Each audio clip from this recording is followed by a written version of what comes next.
Healthcare Sierra Leone, for those of you who are strangers in this room, or who may not know, or online, who may not know too much about Healthcare Sierra Leone.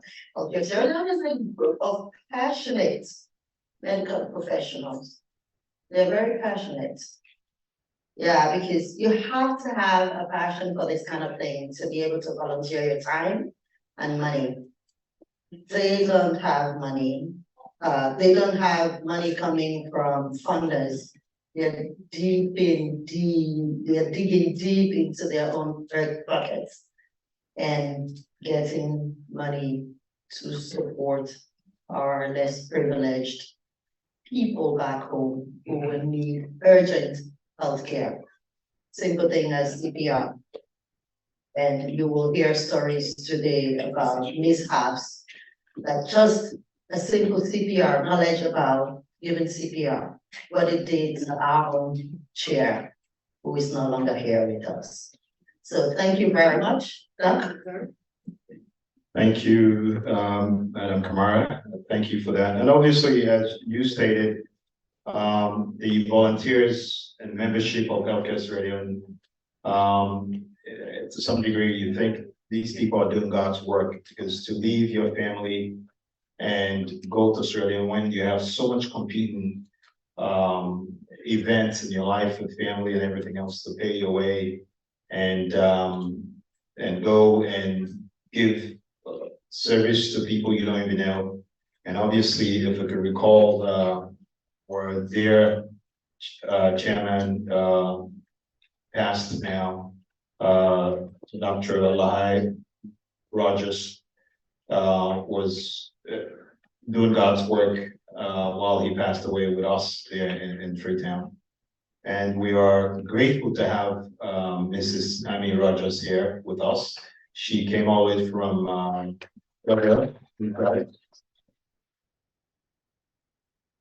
For those of you who don't know, this is Mrs. Amy Rogers. She came all the way from Augusta, Georgia to be here with us. And I'm glad that she's here, and I'm glad that Healthcare Sierra Leone has proceed with this mission that our late chairman started. That means a lot to us and a lot to her, that we are on the journey that he started. We got us into this journey ourselves. And thank you so much for being here. Thank you, Mrs. Rogers, my sister. So it's not just about giving funds or digging deep in their own personal pockets to get resources. They're also offering their professional expertise. How many of us do that? How many of us go back home every Christmas or Easter and say, oh, you know what? I'm a journalist. I need to go talk to Sludge and help them. No, we're just almost times locked in our own personal affairs, taking care of our parents or family members that are there. So these people are truly, truly remarkable volunteers who are giving of themselves, and they should be accorded this evening. Can we give them a round of applause? And it's not just Sierra Leoneans who are part of this volunteer team. We also have non-Sierra Leoneans, all my non-Sierra Leonean volunteers from Healthcare Sierra Leone. Let's give them a big round of applause. Thank you. These are a big thank you to you. So the idea for us today is to open up our hearts and our pockets with a generous spirit to give back. So we can give back to homeland Sierra Leone. On that note, I think we'll call. Oh, are we done with it? Okay. Okay. How much longer do we have to do the raffle draw? No, the ticket. Those who are standing. She's walking around. Yeah, yeah. As long as we do it quietly. Can we do it quietly while we proceed with the program? Because me, I really want for dance. Yeah, it's not to be dance no more. I really want to raise funds tonight. That's the most important thing. That's why we're here tonight, right? Yes. Thank you.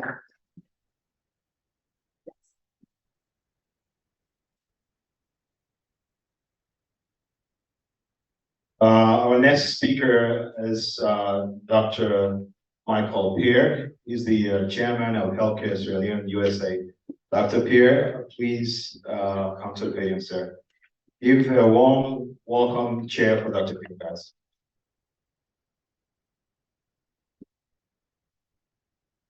Oh, DJ, you need play music for Dr. Pierre? I know say we get started recently, not go for dance, but maybe we'll try.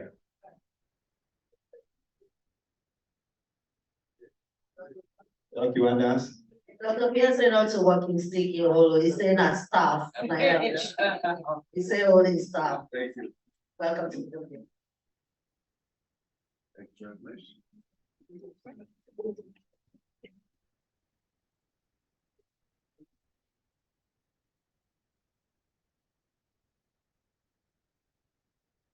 Good evening. On behalf of Healthcare Australia, my family, I would like to extend friendship, love, profound gratitude, and a warm heartfelt welcome. All the distinguished health professionals, yes, our guest of honor, who is not here at the moment, Dr. Steros Boyd, who will be speaking later this evening, and also our Minister of Health, Dr. Augustine Debbie. He'll be here at 6 o'clock tonight to join us on this occasion. I want you to know that this program would not have been successful. We would not have been here had it not been due to very hardworking individuals like Patricia, Fuad, Suleiman, Khalid,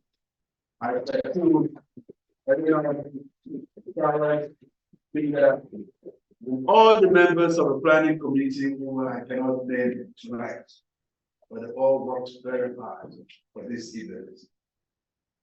Since the formation of this unique organization, we have gone through major transformation and undertaken several laudable projects in our homeland to forge a stronger relationship with our colleagues and the Ministry of Health. We've been able to undertake several projects such as medical missions, donating much needed medications, equipment, study materials like med study up to date for our students, our colleagues to use for training. We've also been able to donate Wi-Fi, computers, ultrasound machines, EKG machines to our teaching hospital in Sierra Leone. I'm happy to report to you that under the leadership of Dr. Suleiman Sano, we have been able to train several healthcare providers who work with the newborn babies. And from the data I get from Sierra Leone, the activities actually have helped to decrease mortality and morbidity in our country. Thank you. Today, you will hear various topics such as impact on accessible health, the diaspora working to improve healthcare delivery, recent medical mission, memorialization of our late founding chairman, Dr. Michael Rogers, and recognition of some members for their various contributions to this organization. We have invited some distinguished speakers and experts to share their insights and perspectives on these topics and to inspire us with their vision and ideas.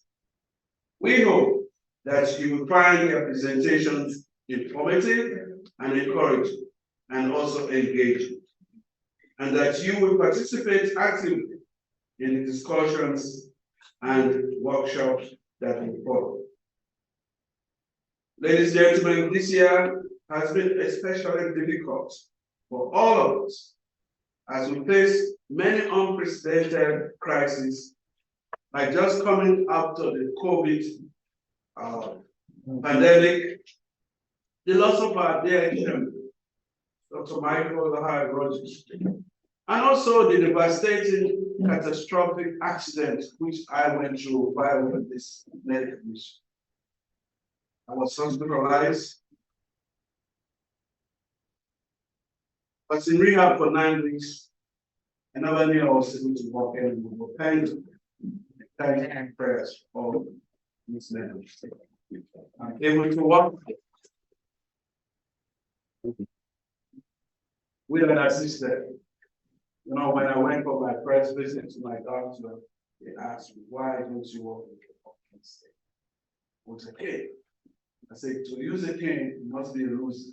He said, I don't think so. Smart people use it. I said, are you telling me I'm not smart? He said, no, I'm not saying that, but the chances for you from this guy who did gerontology told me today, you have a 50% chance of falling again.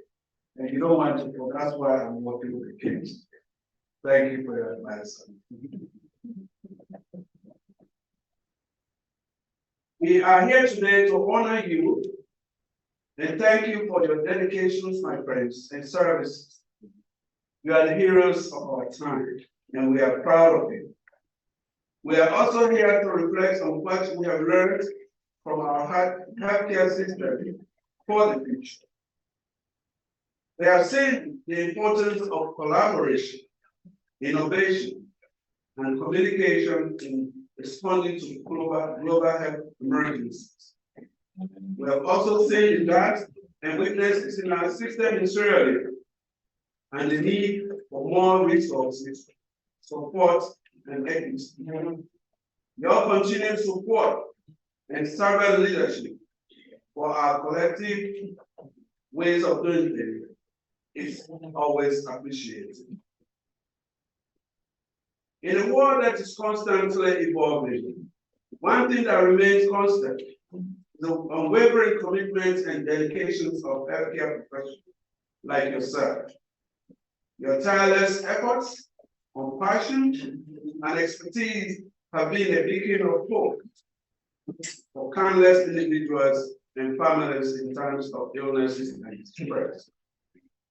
Today, we have come together not only to recognize the remarkable work you do, but also to support the noble cause.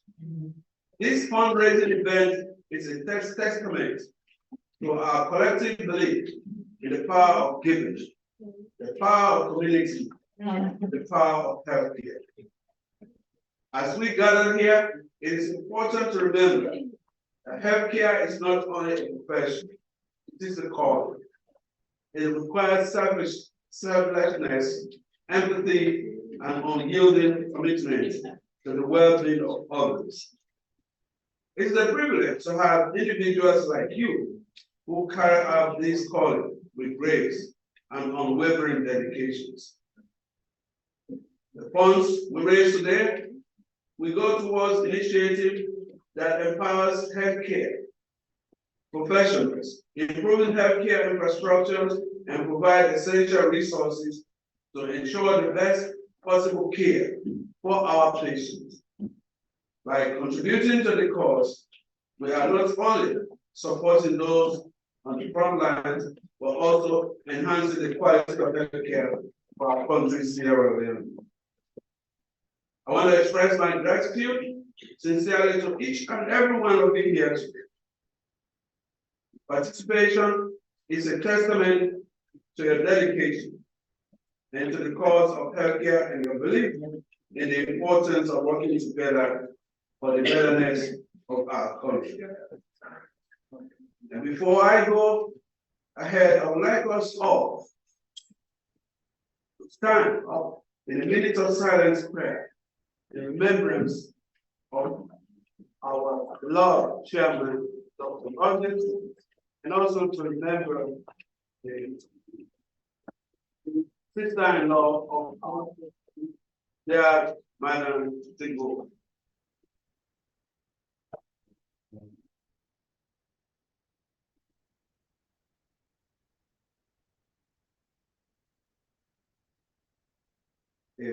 Amen.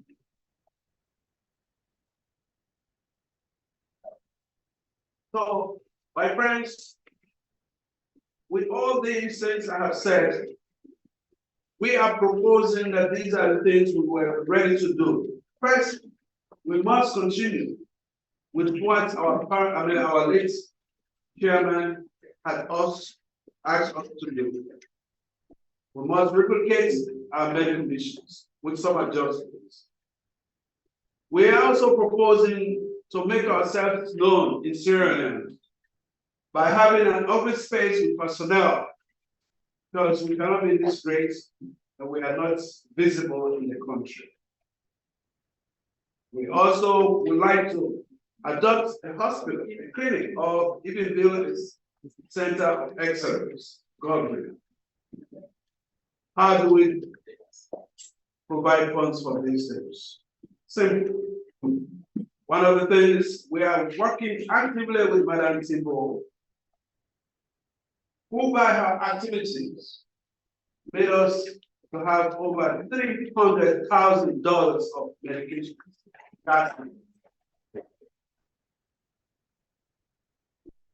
And also, right now, we are also involved with the War Medical Brigade based in Michigan. They have promised us a continual load of supplies and medications to support our next mission.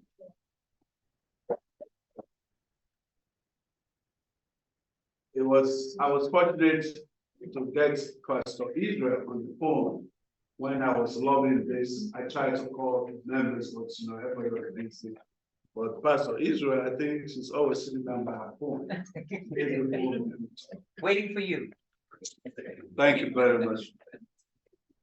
So, and also the points that we are trying to raise today is going to help us fulfill these things we are thinking about. And I'm so proud of you guys, and I know you're going to do it because I believe and I trust you. But in conclusion, I'd like to remind you of a novel most of us read when we were in high schools in Sierra Leone. This was written by Chinua Achebe, The Things Fall Apart. He wrote about a man who was educated, who was dedicated to do the right thing. And that was and the reads like this. Who was known throughout all the villages of Umofia. His solid personal achievement was the one that got him. So I know with our solid personal engagement and achievements, and if we remember what we read in those books, there is nothing we cannot do for Sierra Leone. So, once again, I want to welcome and thank you for being a part of this important fundraising program. Your presence and support are deeply appreciated. Let us now embark on the journey of compassion, hope, and healing. And together we can make a profound difference in the world of healthcare. Want you not to ever look down on people, except if you are looking at their shoes and you admire where they are. So my call is today, are you prepared to come and join us? Will you come and help us fulfill the dreams of our fathers? Thank you.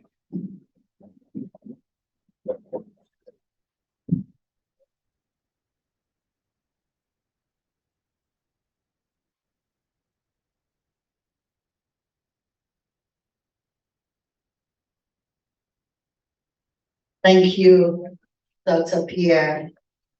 What a remarkable work. We said it. There's so much effort going into this. Do we still have people out there who need to come in? Can we encourage everyone to come in, please? So we can listen to this. As you can imagine, these efforts, like I said, require financial support. And so tonight we have a chance, an opportunity to make tangible impact on the lives of every Sierra Leonean. every donation, no matter how small or big the size, will go a long way in helping healthcare Sierra Leone to continue its mission of saving lives and improving healthcare in our nation. So tonight, uh-oh. No, go ahead. Oh.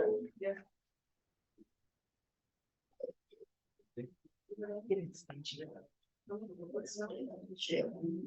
He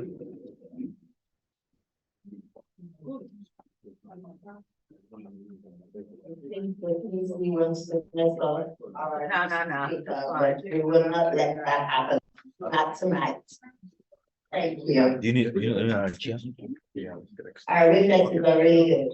We know when to switch on the lights. This is not excellent. That's red, that's a word. Okay.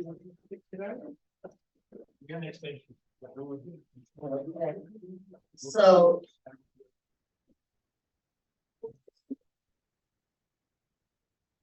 Tonight, we're going to open up our hearts. And present and donate generously to the cause. Don't forget to buy your Apple tickets. People are still buying. Okay, I haven't got mine yet. I need to buy one too. Tonight is an opportunity for us to raise funds to support, continue to support some of these activities or programs or projects that Dr. Pierre mentioned. How many of us will walk in the footsteps of General Counsel in California, Mrs. Timbo? Ms. Timbo, sorry. Thank you. I apologize. MS Timbo. $300,000 worth of medical items. We're going to match that tonight and make it $600,000. Alright. It's an ambitious goal, but I think we can do it. Where there's a will, that our willpower is strong. We're very fortunate. We're expecting the Minister of Health in this room. Who knows? He probably has funding somewhere, stuck. That he's gonna offer to us, right? Is alive? Yes. I better not say it so we don't scare him away. We want him to come. All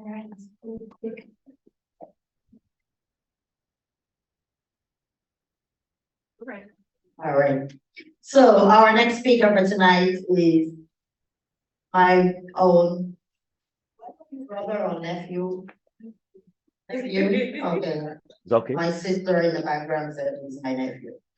My nephew, Dr. Ford Sherry, who will be speaking about a mission trip of 2023.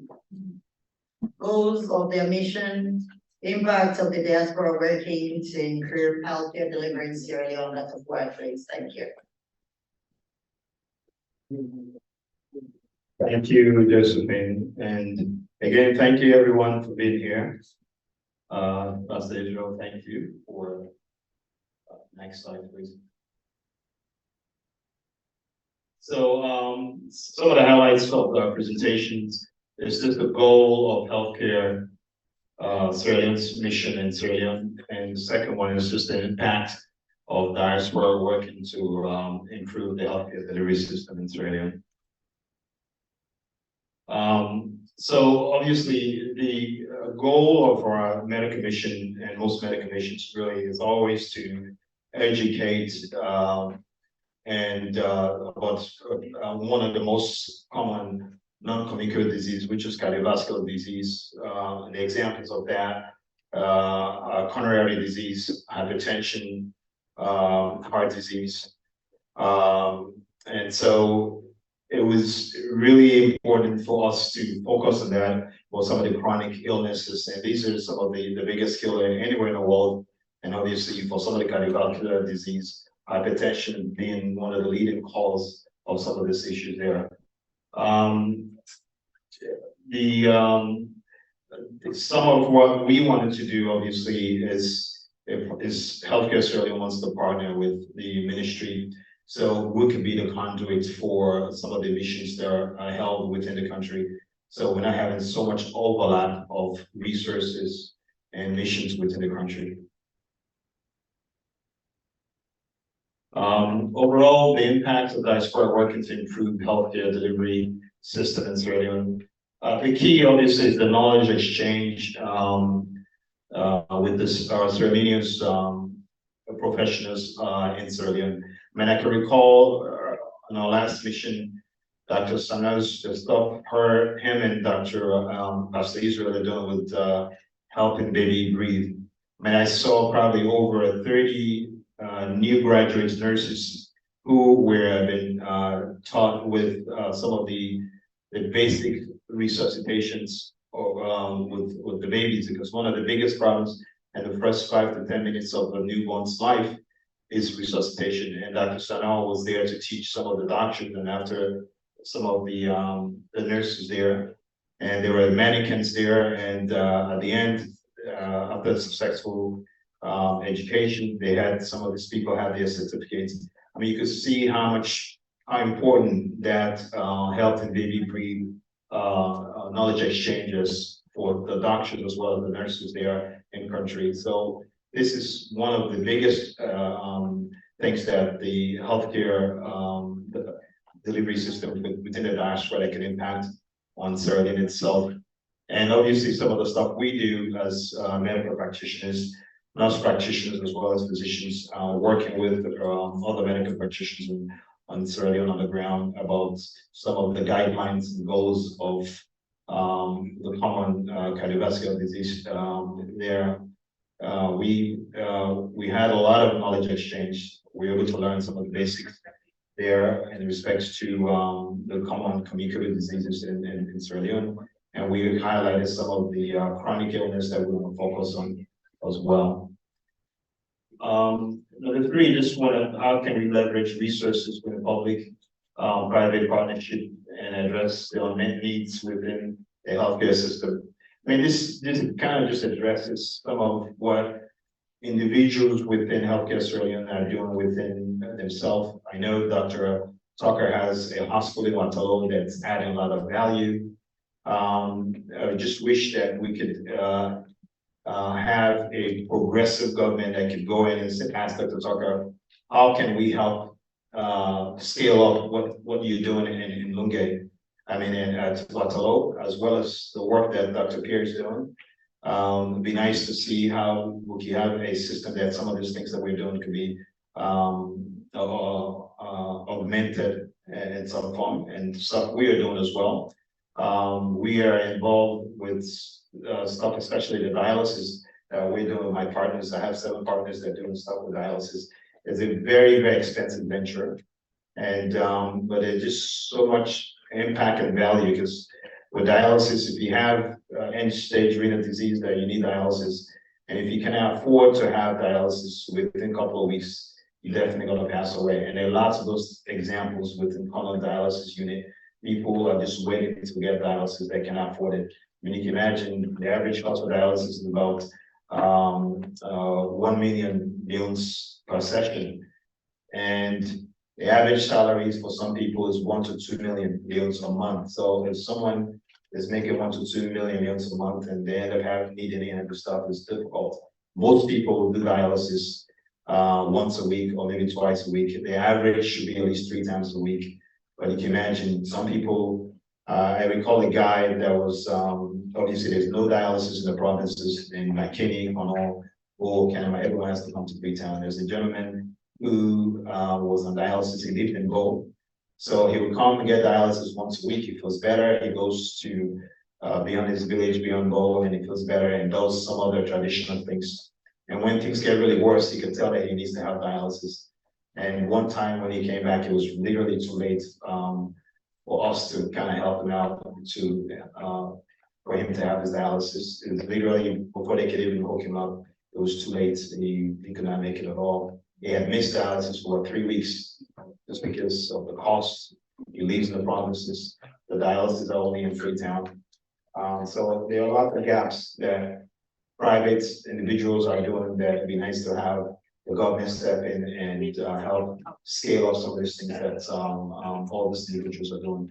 But we'll continue to match on and continue. Basically, we're saying we're doing God's work because it's there's not a lot of money you can make for some of the sacrifices.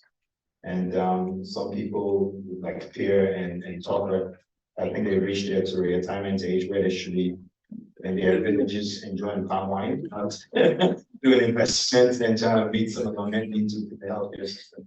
But here we are. This is what they have to do with. Next slide, please.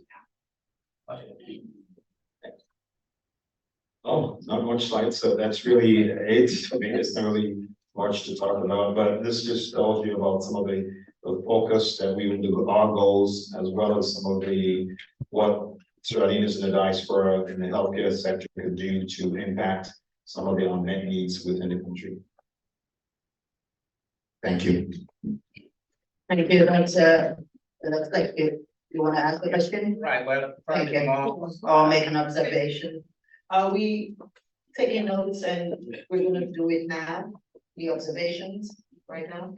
probably I know we could wait for the question Q&A, but I wanted Dr. Poa to comment on where we are in integrating other missions to put them all under one umbrella.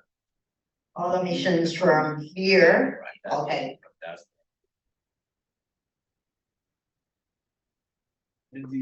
Dr. Sherry? yes. Dr. Blackstone wants you to talk a little bit about the integration of all the missions in the diaspora from here under one umbrella, correct? Thanks, Dr. Tucker. That's indeed a great question. And obviously, that's one of our goals. When we started this Healthcare Australian with our late chairman, the idea was for Healthcare Australian to be that conduit to integrate some of the other groups that are doing medical missions in Sierra Leone. So we could really have some proper coordination to prevent some overlaps within the individual districts. But that's our goal, and that's what we're working towards, and hopefully we'll be able to finalize our MOU with the ministry to achieve that within the next 6 months. Thank you. Any questions? Any other questions?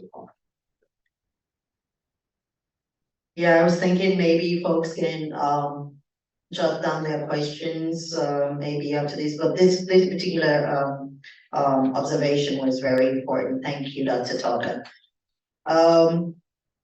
We promised you lots of evidence because I think in the sciences, everything is evidence-based, right? Like I see it, Leone, koro, like they say, Nigeria, you say koro, Dr. Ludo. Thank you. You were too serious, I needed to make you smile.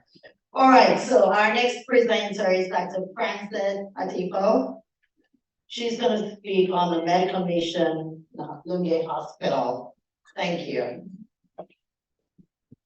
Good evening, everybody. Good evening. I'm Dr. Frenisha Frances Atipo, and I'm going to be talking about our experience at Leone Government Hospital. That was our first mission. I was very excited because this was my first time to the provinces. I'm such a Freetown girl. So I was very excited to come to this mission. Next time we'll take you to Kotoro. I've been there. Thanks for the compliment. It was my most fun place. So, next slide. Okay, so Sierra Leone is divided in districts. And the district that we went, the first at Leone is in the district of Potloko. And as you can see, that's the orange section. And the population is about 500,000 in that district. And poverty level about 60%. life expectancy 49, pretty dim. And majority of the people are Timini and some Suso. Next slide. And the Lunge Hospital serves 3 chiefdoms. So within the district are chiefdoms, all separated, and so each the chiefdoms that Lunge serve is the Kapobulam here, Lukamasama, and one other one that's not on the map. Next slide. So a little history about Lunge. It was constructed in 1954 and covers the 3 chiefdoms that I talked about. And there, like I said in the last slide, there are 500,000 people and they serve about 235,000 people. So half of the people in that district. Only 104 bed capacity. And they have all the disciplines: internal medicine, surgery, pediatrics, OB. They have a morgue, lab, blood bank, and a pharmacy. Next slide. For that one hospital, only 2 attending physicians, and we have a close relationship to one of them, Dr. Hila. There are 7 CHO, the community health officers. They're like the physician assistants. 3 intern physicians that rotate on a regular basis, and nurses. And the clinics, the outpatient clinics, they have the integrated health services, which has an HIV clinic, TB clinic, and an under 5 clinic. And then in the main hospital, we didn't go there, we were in the integrated health services side, is the general medicine clinic. Hold on a minute here.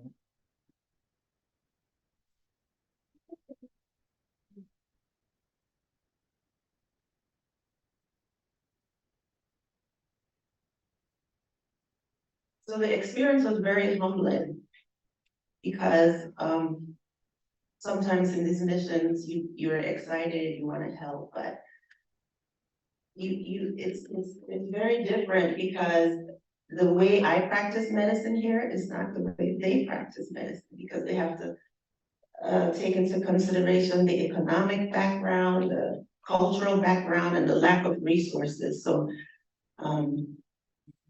with this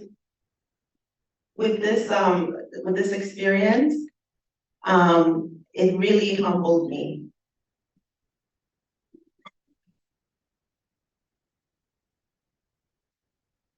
You can go back to the general one, the one that had all the list of slides.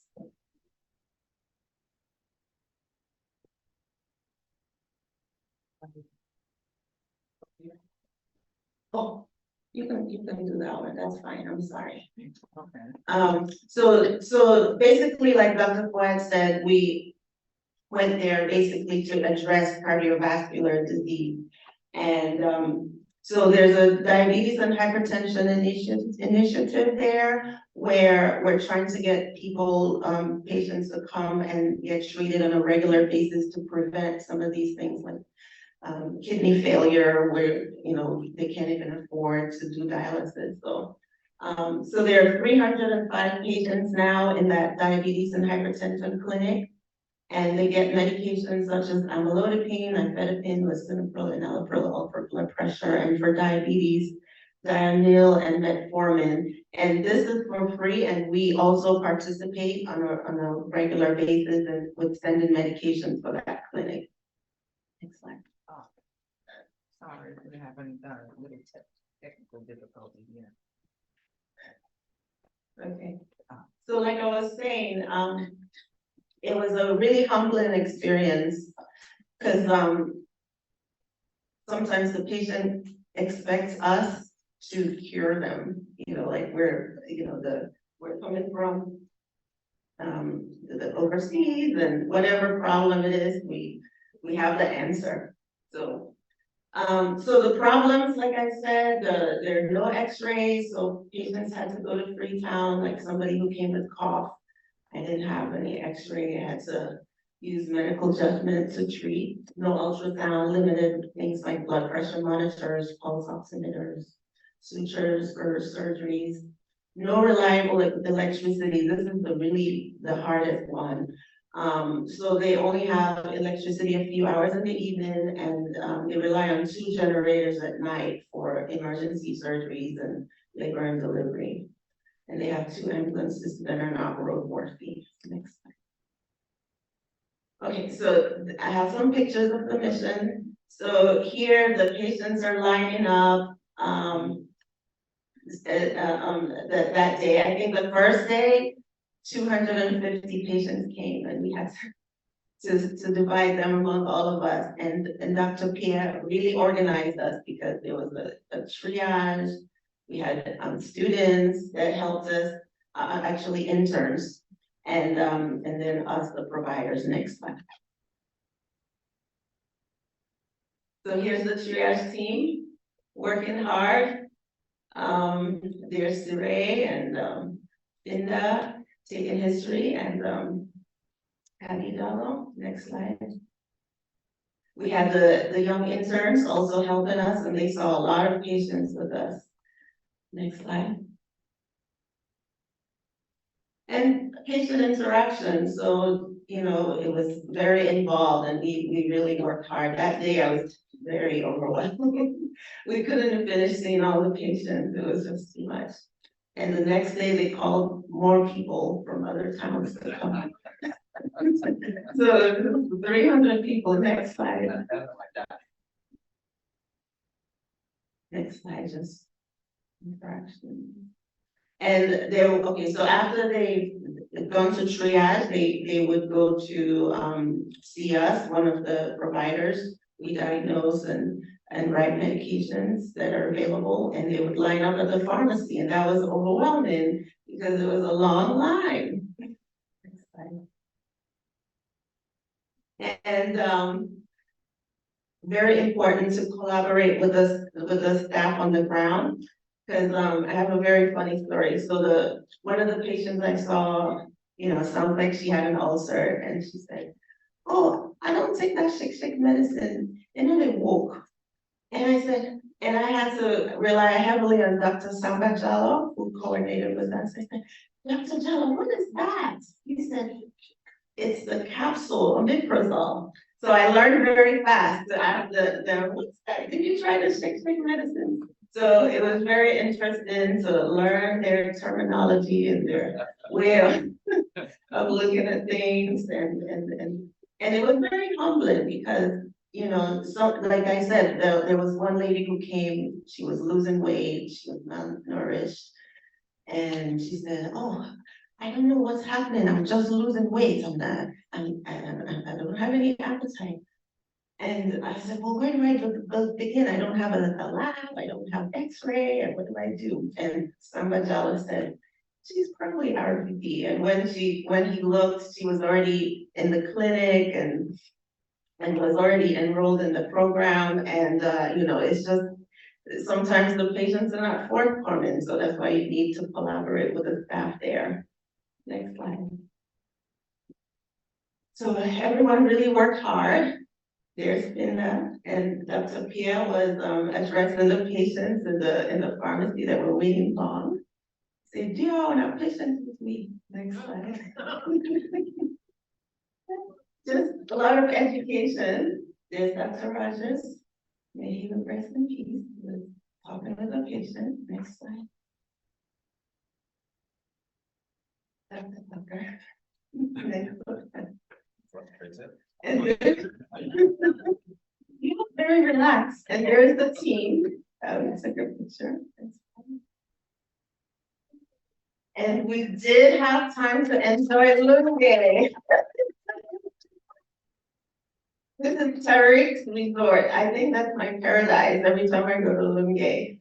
We had, they have these villas that are just, it's just like heaven. It's so beautiful and relaxing. So I made a promise every time I go to Sierra Leone, I'll stay 2 days in Leone and enjoy this place. Next slide.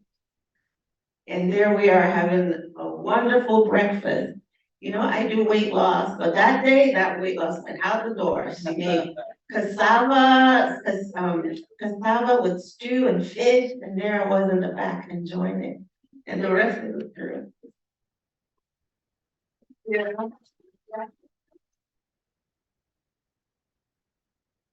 Thank you, Dr. Felicia Tipo. Thank you, Dr. Felicia Tipo. You know, usually I will say Dr. Felicia, then Pastor John will say Dr. Tipo.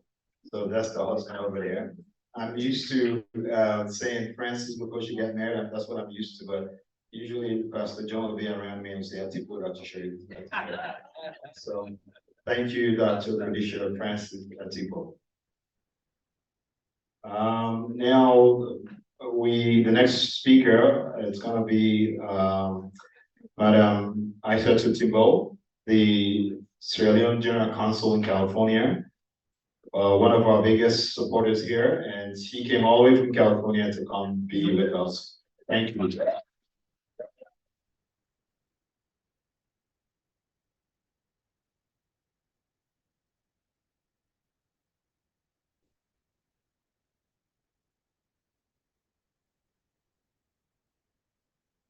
Ladies and gentlemen, good afternoon.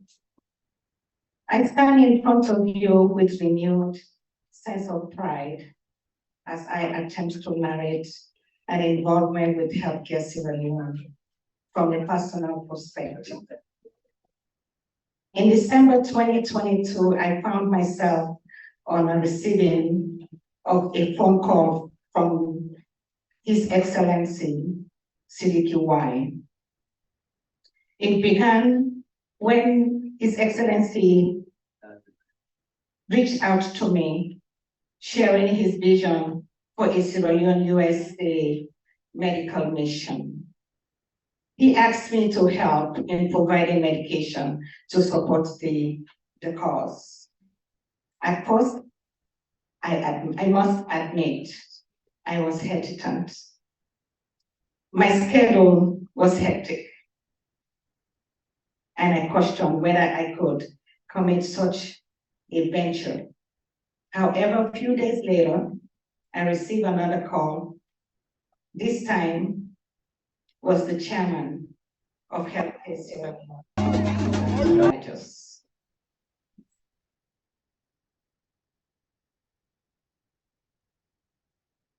He personally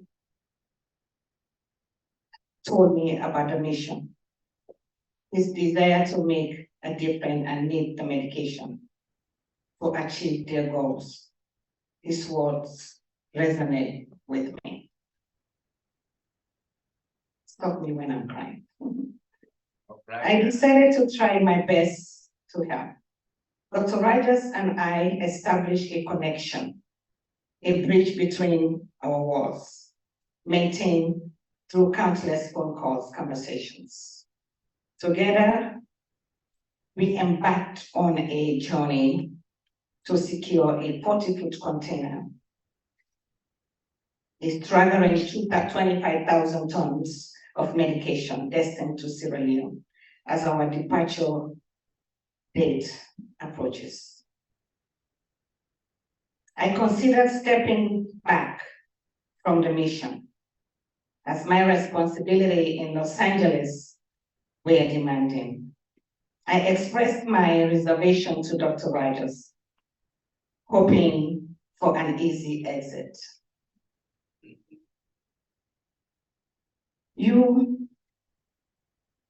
A few days later, he called again and again and again, asking me to join the healthcare mission team to Sierra Leone. I pondered the idea, torn between my commitment in USA and my love for my homeland. Unfortunately, my love for Sierra Leone prevailed. And I promised him I will attend, and I bought my ticket. My family had concern, and I even canceled my ticket twice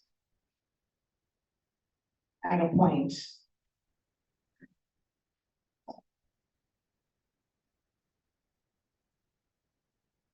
That I would not attend. I booked my ticket and found myself on a journey that will change my life forever. Upon our arrival in Sierra Leone, the warmth of the people, and the sense of unity were overwhelmed. As we traveled on my way to the village, Royankalon, over 2,000 people greeted us with dancing drums and songs of joy. What struck me the most was Pastor Israel's reaction. She was jubilant, shouting, "Hallelujah, hallelujah, hallelujah." And praise God. Praise God. Please watch the video.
A shed of happiness brought tears to my eyes as I saw her overwhelmed with emotions.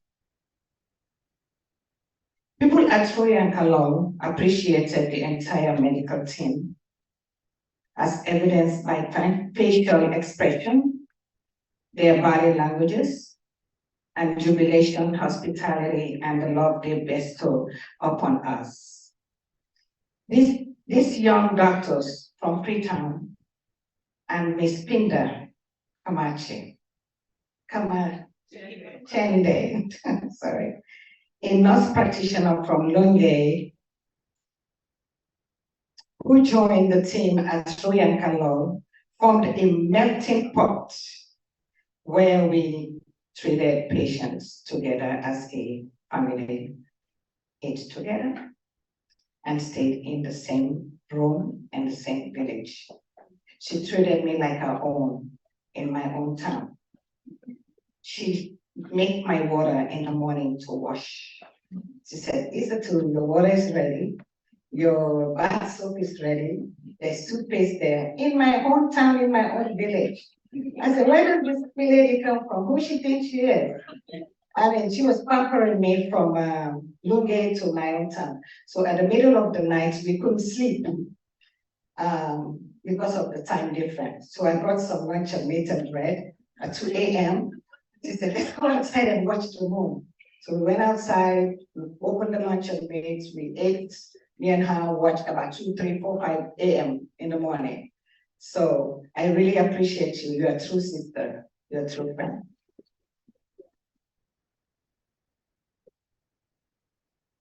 I don't know where I was anymore. So there was a little girl. I can't say her name because of people that we found in my village at Royankalo.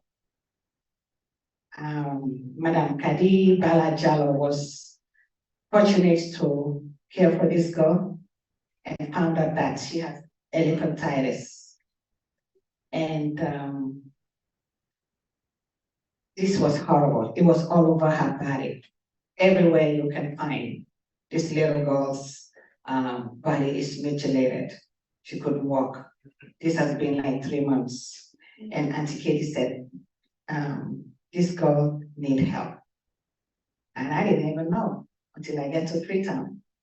So I saw her pictures on the group that we have. By the way, we have a healthcare Sierra Leone ladies group, gentlemen. We gossip about you guys there. We talk about you guys there. Do you hear what Dr. Ryan say on that Zoom meeting? That was disgusting. Dr. Pierre, I'm sorry, Dr. Pierre, I meant Dr. Pierre. Oh, Dr. Pierre looks well. Dr. Sadon, I don't know about him. And Dr. Tucker and Dr. Udo, he said he just watched and watched and watched. And trust me, you don't want to know what they talk about Dr. Fuad Sheriff. So I'm very happy to be here with you guys. This little girl was diagnosed with hepatitis. She has no help. She lives with her grandmother, and she has been suffering with this for almost one or maybe 1 year. And Auntie Katie created, and Miss Finder, and I think with myself and some other nurses, created a group of ladies, healthcare Sierra Leone ladies. So we put money together. We brought the girl to Freetown to the young doctors, and Dr. Sana was involved. He was directing us what to do, what kind of treatment, what kind of diagnosis, and all that stuff. So we put money together. This is what healthcare Sierra Leone stands for: to save life, to save the children, to save the people of Sierra Leone. We put money together. We took this girl to our arms. She has nowhere to stay in Freetown. I offered my home with her grandmother. I have my sister cook for them every single day to take it to the hospital where she was admitted. We sent funds to buy medication. The treatment was free because healthcare Sierra Leone young doctors, they are our members. So this is the beginning that we just starting to grow. It will go beyond and above. So this little girl now is infection free. So the grandmother came, she said, well, I'm here to take my daughter back. And the doctor gave them 2 weeks. I'm sorry if I'm taking too long. The doctor gives them 2 weeks to come back for follow-up. They gave them all the medication and all that. And Auntie Katie said, oh, we need to put $50 more for the team to send so that they can get enough money, transportation, blah, blah, blah. I said, okay, everybody in that team send money. So when they got there, they're supposed to be back in 2 weeks. They didn't. So I said, what's going on? I told my sister, I said, we don't know. I sent my driver with my car. I said, go pick the grandmother and her to come back to my house. So the grandmother came, they slept, they ate in the morning, and I said, what happened? Why didn't she come back for the follow-up? She said, we're not able to get this month to business. We just don't do it. We live there, a native lives there, and then we work better. I said, no. I said, we retire, then we're gonna go, what are you talking about? I said, we're gonna go back and continue with your non-profit business. So what happened was, after they went to the doctor, 2 days later, they wanted to go back, they gave them enough medicine. The girl went to my private room and locked herself. And they were looking for her everywhere. So finally they found out she was in my room. So my sister opened the door and she said, come out. You guys gonna go back to Royal Garden. She said, no, I'm not coming back. Auntie Aisha is my mom now.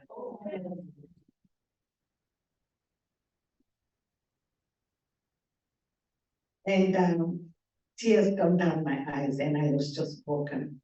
I said, I'll love you from today till I take my last breath, and I'll take care of you. I'll put you through school, I'll put you through college, and if possible, I'll bring you to the United States to get a better education. But I promise you, that little girl, one day in our fundraising, she will stand in front of you and testify to this. Thank you so very much.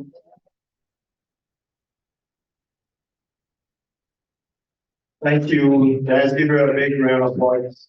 Thank you, thank you. Thank you. I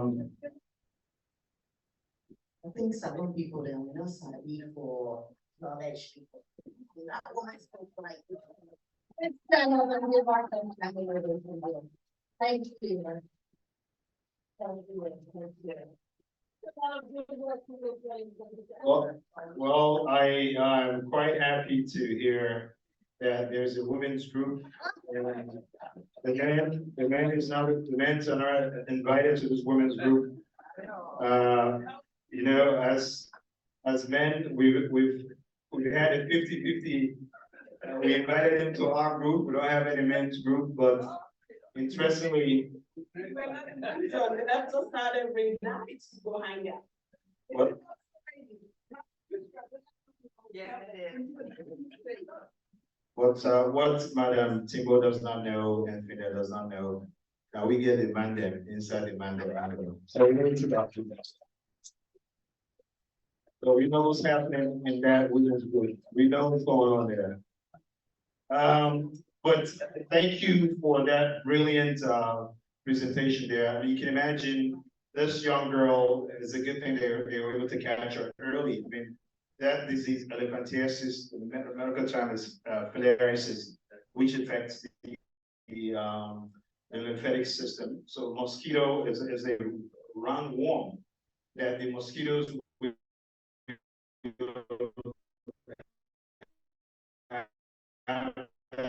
roundworm and invite the person. And then imagine a gentleman in his village is a farmer. He's the breadwinner. And how can you farm? You're a breadwinner with scrotum 2-3 size of a soccer ball. So it's very cheap to treat this stuff early on, but you can imagine some of these people don't have the money to get this treatment, and they have to go to some of the villages to do the country treatments, and you can see this chronically if you go to any of the devastating left untreated.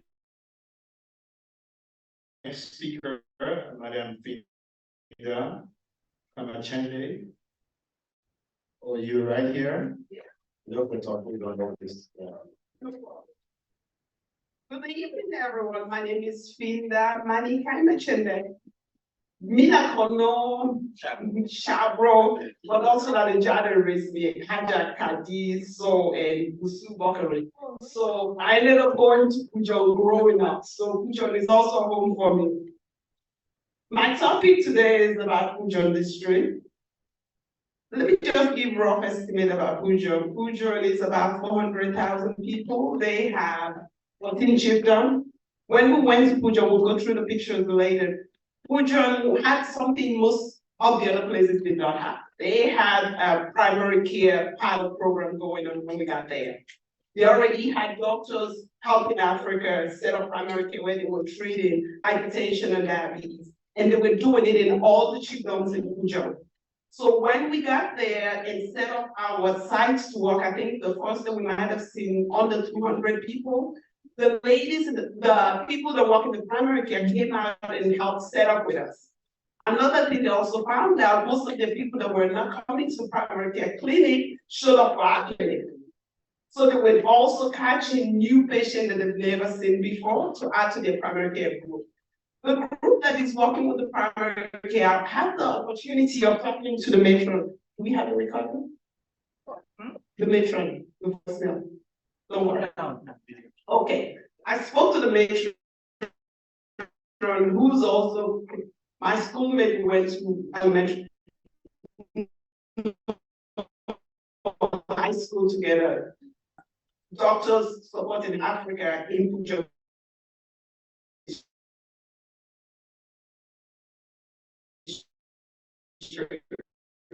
She's like, when they got there, they did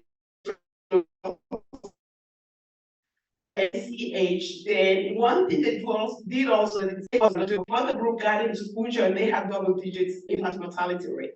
But after several months of training, she was telling me they're down to single digit, and for the last 4 months, she was telling me they haven't had any death in Pujon.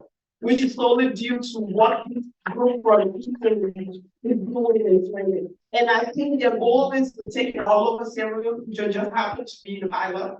So it's the beginning, yes, it's the beginning for.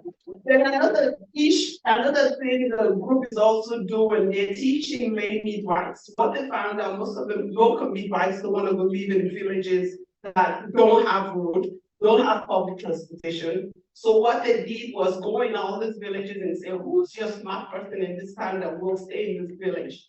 So they're training them to deliver ladies in the house. They also provided ambulance services. If you're doing the lay midwife MCH and you realize you cannot deliver that lady, send the patient to Maple Hospital, where the patient can get the care. That way we can save the mom and save the baby. They're also helping with electricity. She told me they're currently working on having solar power within Pujon. That's the primary care group. Then they're also going to get oxygen plants in Pujon like they have in Bo. She said that hasn't started yet, but they're working on it. So Pujon should be getting that pretty soon. And she also informed me the Doctor Support in Africa, that's an Italian group. One thing I was impressed with, most of the patients we saw came with their medicine. Every medicine we have in US, the Lantus, the expensive insulin, they had it. But the one big miscommunication was you have a 70-year-old lady with a Lantus inject themselves and they're scared of needle. The question I asked people in the clinic was, have you trained anyone in the family? The granddaughter goes, I'm also scared of needle. I'm like, okay, do you have anyone in the town that is a lay midwife that knows how to give injection? Because these ladies are showing up at our clinic. We had one or two whose blood sugar was still in the 500. She's on multiple insulin, but she's not using it. She's scared of injecting her drug. The granddaughter is scared of doing it. So she has all this expensive medicine, but she's not using it. So I asked several questions and I also told them, look, if it's one thing giving them the medicine, but you might have to just bring her in the clinic and give her the injection or find somebody that works in with the midwives or something, let them do the injection. She can go there and get the injection. She don't have to administer it. I said, because right now, what you're doing hasn't quite worked yet. For some of the older ladies, but it's doing pretty well for most of the other ladies.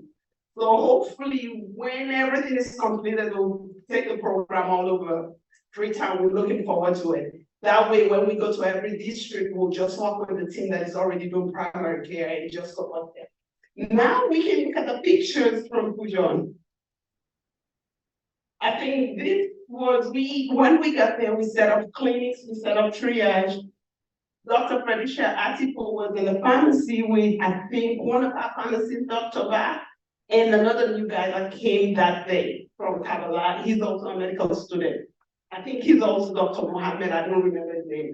They were in the pharmacy, so we will triage the patients, send them to Dr. Udo or Dr. Rogers, or one of the Sigilinian doctors. Then from there, they'll go to the pharmacy to pick up their medicine. Our goal was to give them medication for 3 months, then also get the local doctors in Pujon to follow up so we can keep sending medicine for those patients. We don't want to start something we cannot continue. So our goal is they will always have medication as long as they keep going to the hospital. Next picture. That's one on the side was where patients were waiting to come in and be seen by us. The other one was the night we got to Pujon, we had palm wine and we had white Hennessy. And we had some good Chapito one at Auntie Letitia's house. Next. That's also a patient waiting to be seen. Next. That's our able Dr. Fredisha Atipo standing by the government hospital sign. She knew all the right spots to take pictures that we would need later on. And that's, I think, Dr. Mohammed. He was also helping in the pharmacy with Dr. Francis Atipo. Then that's Dr. Ba, am I right? Okay, Dr. Ba, he's the pharmacist actually, recently graduated. Then Fredericia, one of the ladies, I cannot remember her name. She came from Freetown to volunteer with us. But she went to one or two other clinics with us and helped with everything we were doing. And those are some of the signs in Fujian. Then another Dr. Umar Ba and Dr. Salu. They're doing triage. Sometimes what they will do, depending on what the patient is coming for, if it's something they can treat and send them home, they will triage, treat, and send them home. If one thing our late president, Dr. Rogers, he wanted to see anyone with extremely high blood pressure. Dr. Fuad sent me a blood pressure reading that the primary care has been doing since 2019, and the average of those blood pressure is 160/110. That's what our family members are walking around with. So for most of us here, we know what blood pressure is, but just think about that. And when you have it that high for that long, you cannot just put medicine there. You have to do it very slowly. So it is extremely needed. And we found that most of the patients that came in, we have few in the 240s, over 130, 140. Blood pressure, they're walking around, you're like, are you having a headache? Oh, yes. I've been taking this medicine to take care of the headache without actually handling the blood pressure. Yes. And that's me exhausted and some pictures of Fujian town because it was extremely hard. But we still pull it together. So it was a wonderful experience. And that's my Part1 thanks to our late president, Dr. Rogers from Poturu. I didn't go to Poturu, but I did get a Part1 from Poturu. Yeah. So ladies, we need all your help. It is extremely needed. Everyone can make a huge difference. Just see what you can do. Talk to other people that are in the medical field. We will take non-medical professionals. They will learn how to do vitals, do blood pressure. So I don't think the white folks are going to go back to Sierra Leone and help us. We have to go fix our own country. Thank you so much for coming, and I hope you dig into your pocketbook and help us. Thank you. Thank you, Madam Linda. Thank you so much. And obviously, the work that Healthcare Surveillance membership does, this is purely volunteer basis. We are spending our own personal money. We don't have any grants. We don't have anything from World Bank or the UN or anyone else. These are all our personal money and time. Some of us take time off from work. There are some people who don't get paid if they don't work. So we are sacrificing to go to make a difference. And thank you for the membership. Give the Healthcare Surveillance membership a big round of applause, please. I just wanted to say something. Someone walking with 160 over 110. How do you call it? Systolic and diastolic? Yeah. Yes, now I can speak medical terms. Now that we call witchcraft Nasalone. If you just the one kind of then she's out. Who screamed the largest, the loudest here? Somebody just raised their hand. Linda and Auntie Kitty. Both of you stand up. We are each going to donate $500 to me so that we can stop people from not walking and be shot by witch gun. Yeah. And if anybody should match $500, actually they're gonna donate 500. I'm gonna donate 1,000. If anybody matches my 1,000. If anybody matches my 1,000 in this room, no, if anybody matches my 1,000 in this room, I'm going to double it. It's a challenge. And that also goes to you people online. You can participate. Thank you. Dr. Pierre? Thank you, Linda, and thank you, Kelly. Dr. Pierre, you're up next. We have a little bit of surprise for the female membership with their WhatsApp group that we don't belong to. We're gonna do our stuff in the open. We're not gonna hide anything from them.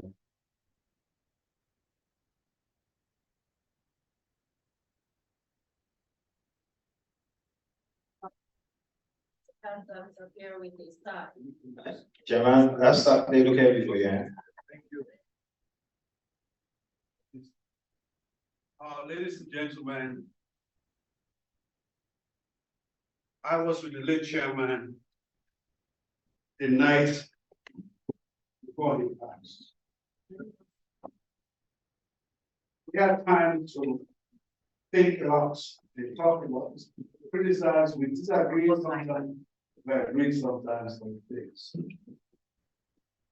And I was just looking for the last message from him before he passed. You know, it was difficult for me because even though it was taken to the hospital of church, I had to actually pronounce it. That was hard on me. But the night before, we decided to honor people that respect is due. And I said to myself, I'll follow the truth. I didn't know this was going to happen to him, but I want to accomplish his wishes. So today, we're going to honor 3 individuals who had worked hard and done things the chairman would have wanted them to do. Let me call on my treasurer, Mr. Dubuya, to please come up here.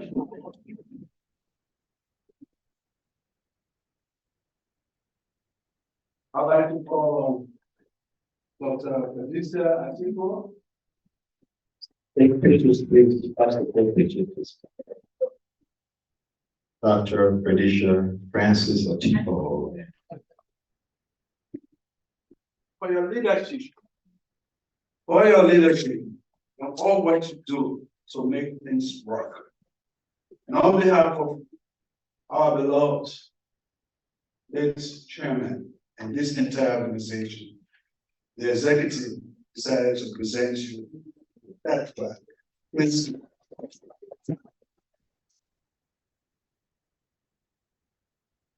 You saw what the Honorable Madam Timbo said here, or her.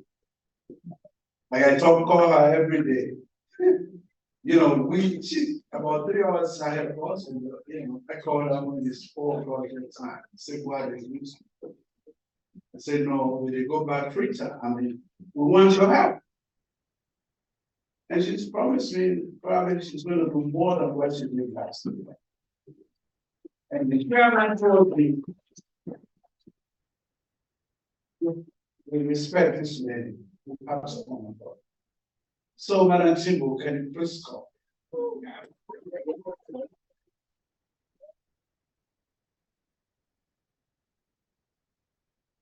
I have 2 periods to go.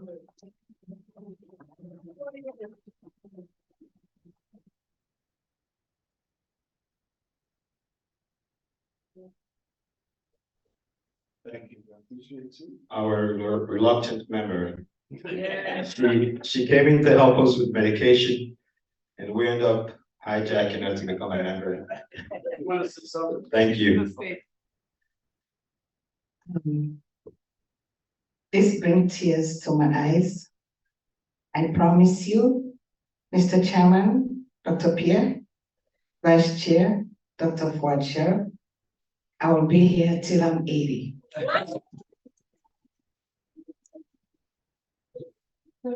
Thank you, Madam Timbo. And, we have another lady with us to make things to happen. Sometimes we ignore her, but she will find a way to do something. You don't have to And she's come. always doing it. You don't have And to even come. once, even when we came to this place, she said, I'm gonna be there 3 days before you get there. I said, she has something to do. She calls me 4 o'clock in the morning, she's on the computer doing something. I said, Bobby, this way, you don't get nothing for it. But she loves her. She's not from Sierra Leone, she loves that country. Pastor Israel had been very, very rewarding member of this healthcare sharing. And on behalf of our organization and the late chairman, we are delighted to present you that plaque.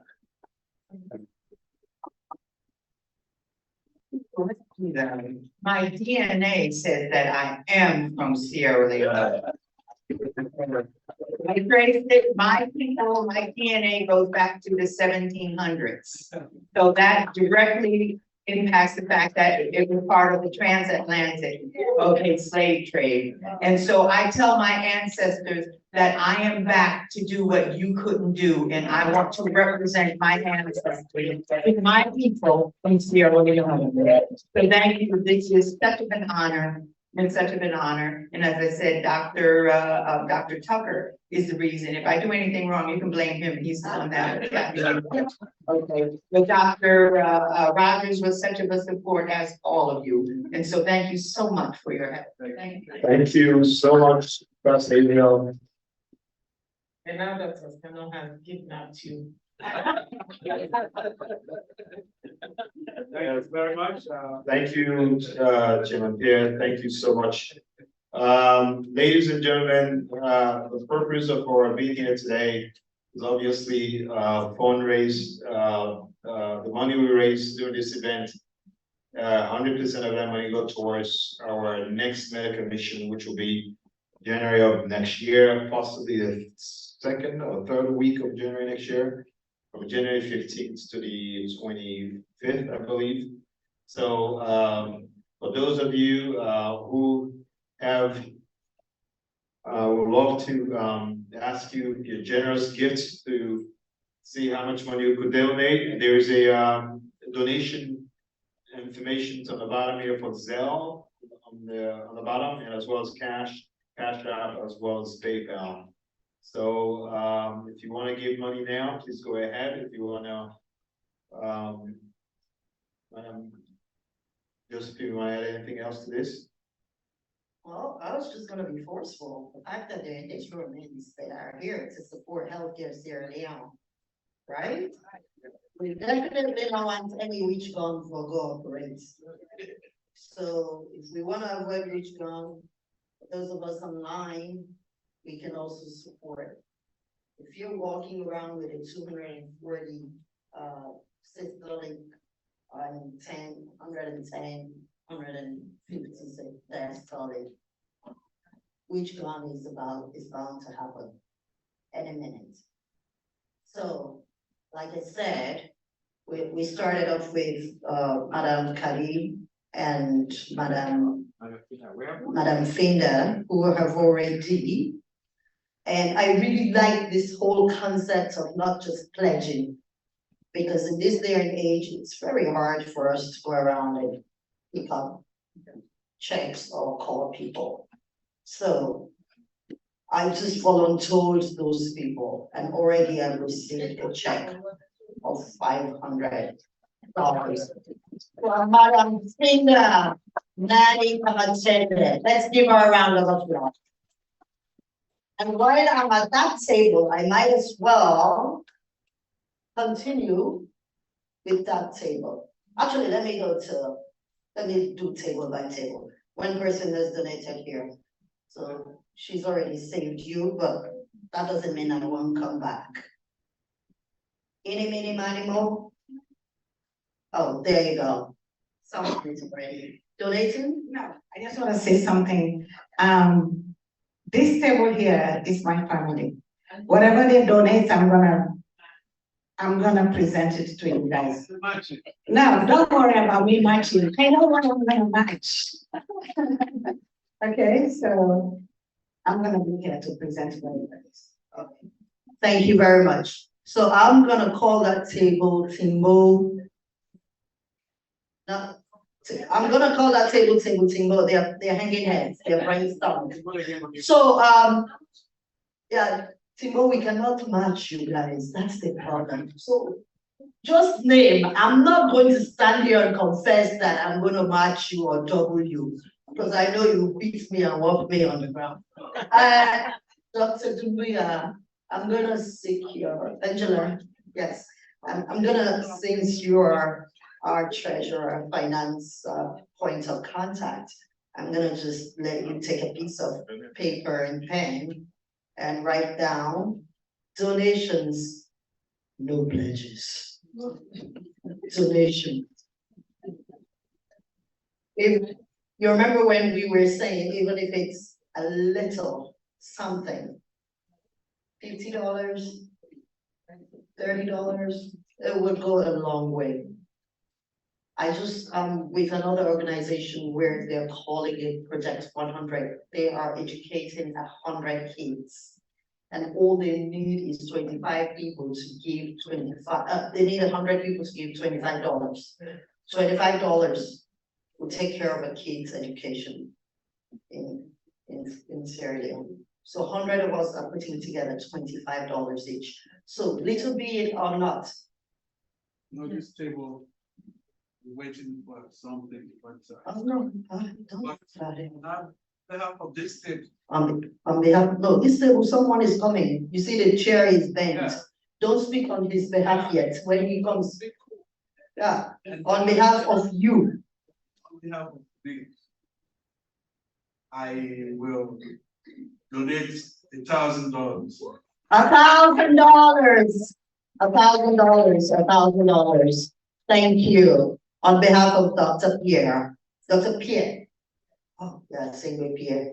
Yes. Okay. Yeah. And sing with Pierre. And Not Pierre. And also, I was just told by one of our members, he sent us a check for $2,500. Dr. Maggie Darius. Dr. Darius Raji. $2,000. Is Dr. Raji online? He's in a ceremony. He's in a ceremony right now. Thank you, Dr. Maggie. Thank you very much. We'll reach out to Dr. Margie. There are people online.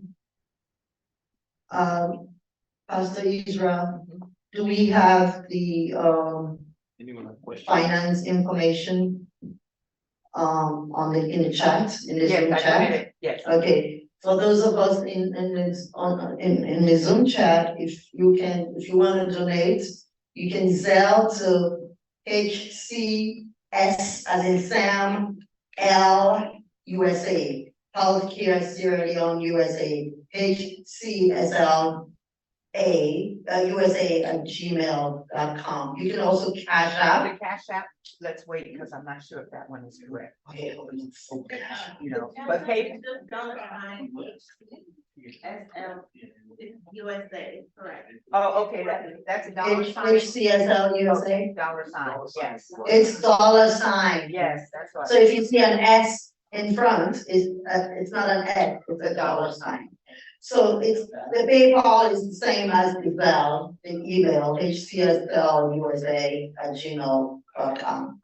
So we will continue to, maybe I think I know some people here that I can call. Shananga, do you want to, can you unmute Shananga for me? Shananga, yes. you have to say something. Ask to unmute. Shananga, unmute yourself, sir. It's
Let's give him a round of applause. Thank you. Oh, I just love this. The checks already here. Two both of us. It's the two both of us. All right.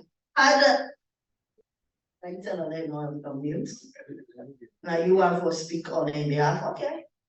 The two both of you. So when you're donating for you, you're donating for her. So it's the two both of you now. Yeah. Like he said, him and my late brother. Dr. Oh, she Francis, unmuted. Oh, she unmuted. Haja. You have remote control. Haja Fanta. Yes. God was gonna pull this off, right? Sorry, I was praying when you called my name. Okay, you see, that's why she's a Haja. So she prayed for us, and God has answered our prayers. I mean, Dr. Udo gave $2,600. Do you want to match what Dr. Udo gave?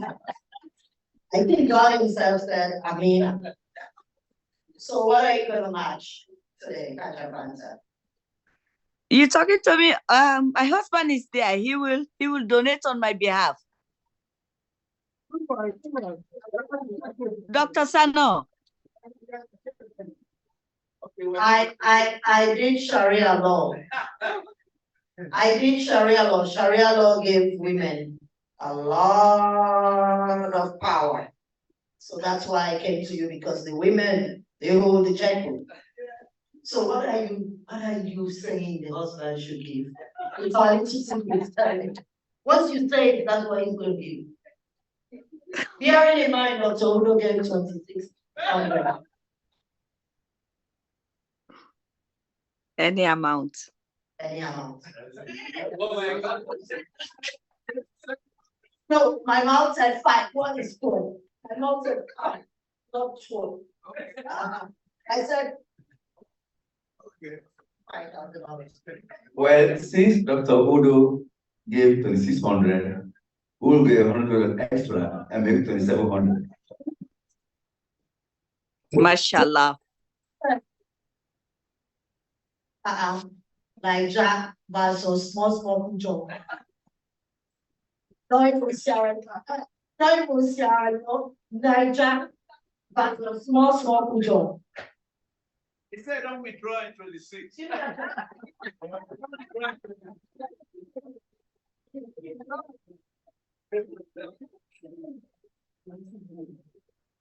I'll make it 3,000.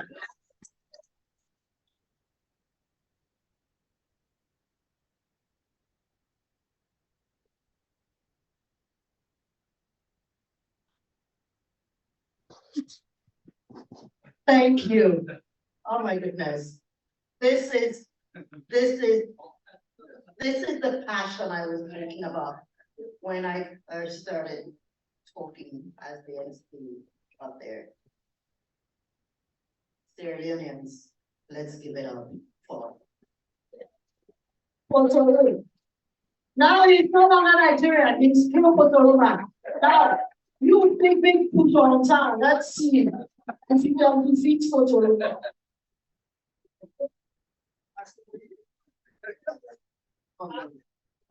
Well, I will defer that to my elder brother.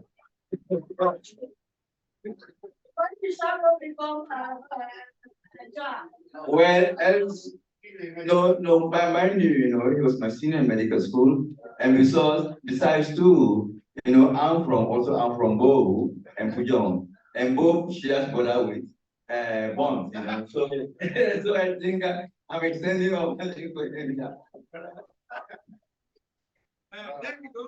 Right, so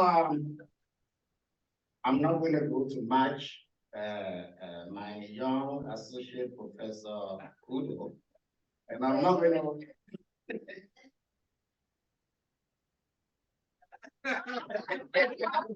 I'm not going to also match Professor Sana, but I'm going to match my brother, Dr. Pierre, and give 1,500.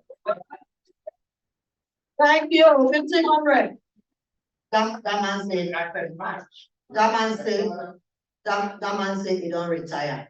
No, take all retirement money. That's what you know, we go salon, don't let that it. So thank you very much, sir. Really check, sir. Yeah, not let pledge.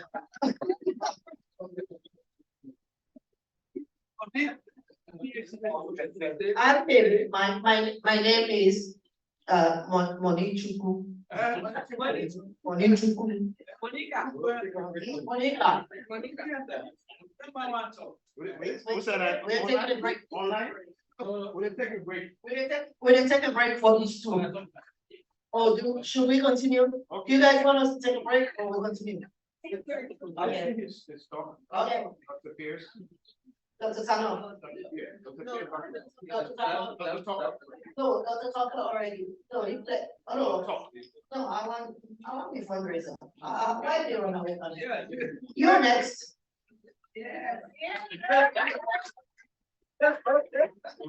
Me and junior doctor are trying to wait for us.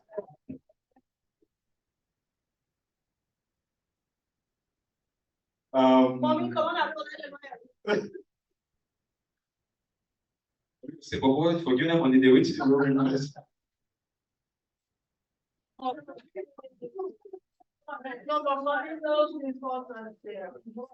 So, Dr. Glasgow Tucker, are you ready?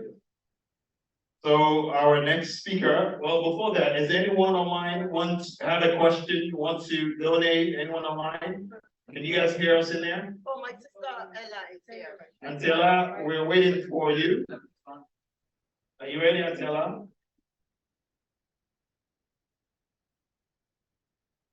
Yes, Chairman Bao, thank you. Chairman Ba, yes, thank you so much, Chairman Ba, yes. Fatima, Yes, yes, Fatima, yes, my sister. uh, Fatima. no, okay, Fatima Yes, ma'am. and Dr. Sharif, I donate $100. Thank you. Big round of applause. Thank you, Pranella. And I just want to say thank you for all you're doing. You guys are great. Thank you. Thank you for joining us and being part of this program. Thank you.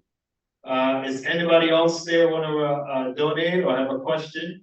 Can we unmute everyone? Auntie Stella, I see you. Are you there, Auntie Stella? Stella Morgan, you there?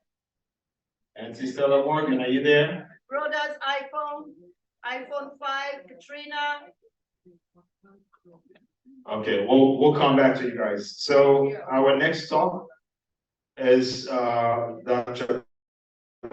Tucker talking about cardiovascular disease incentives and barriers to diagnosis and sustainable treatment.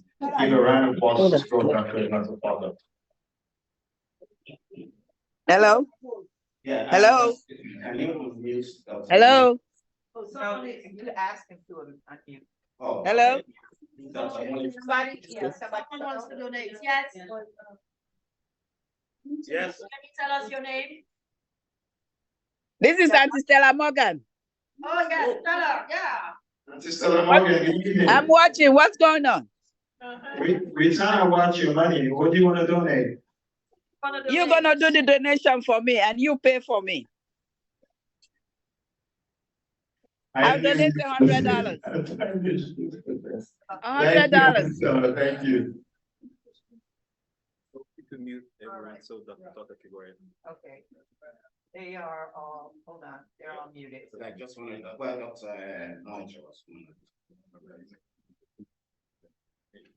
Good evening, everybody.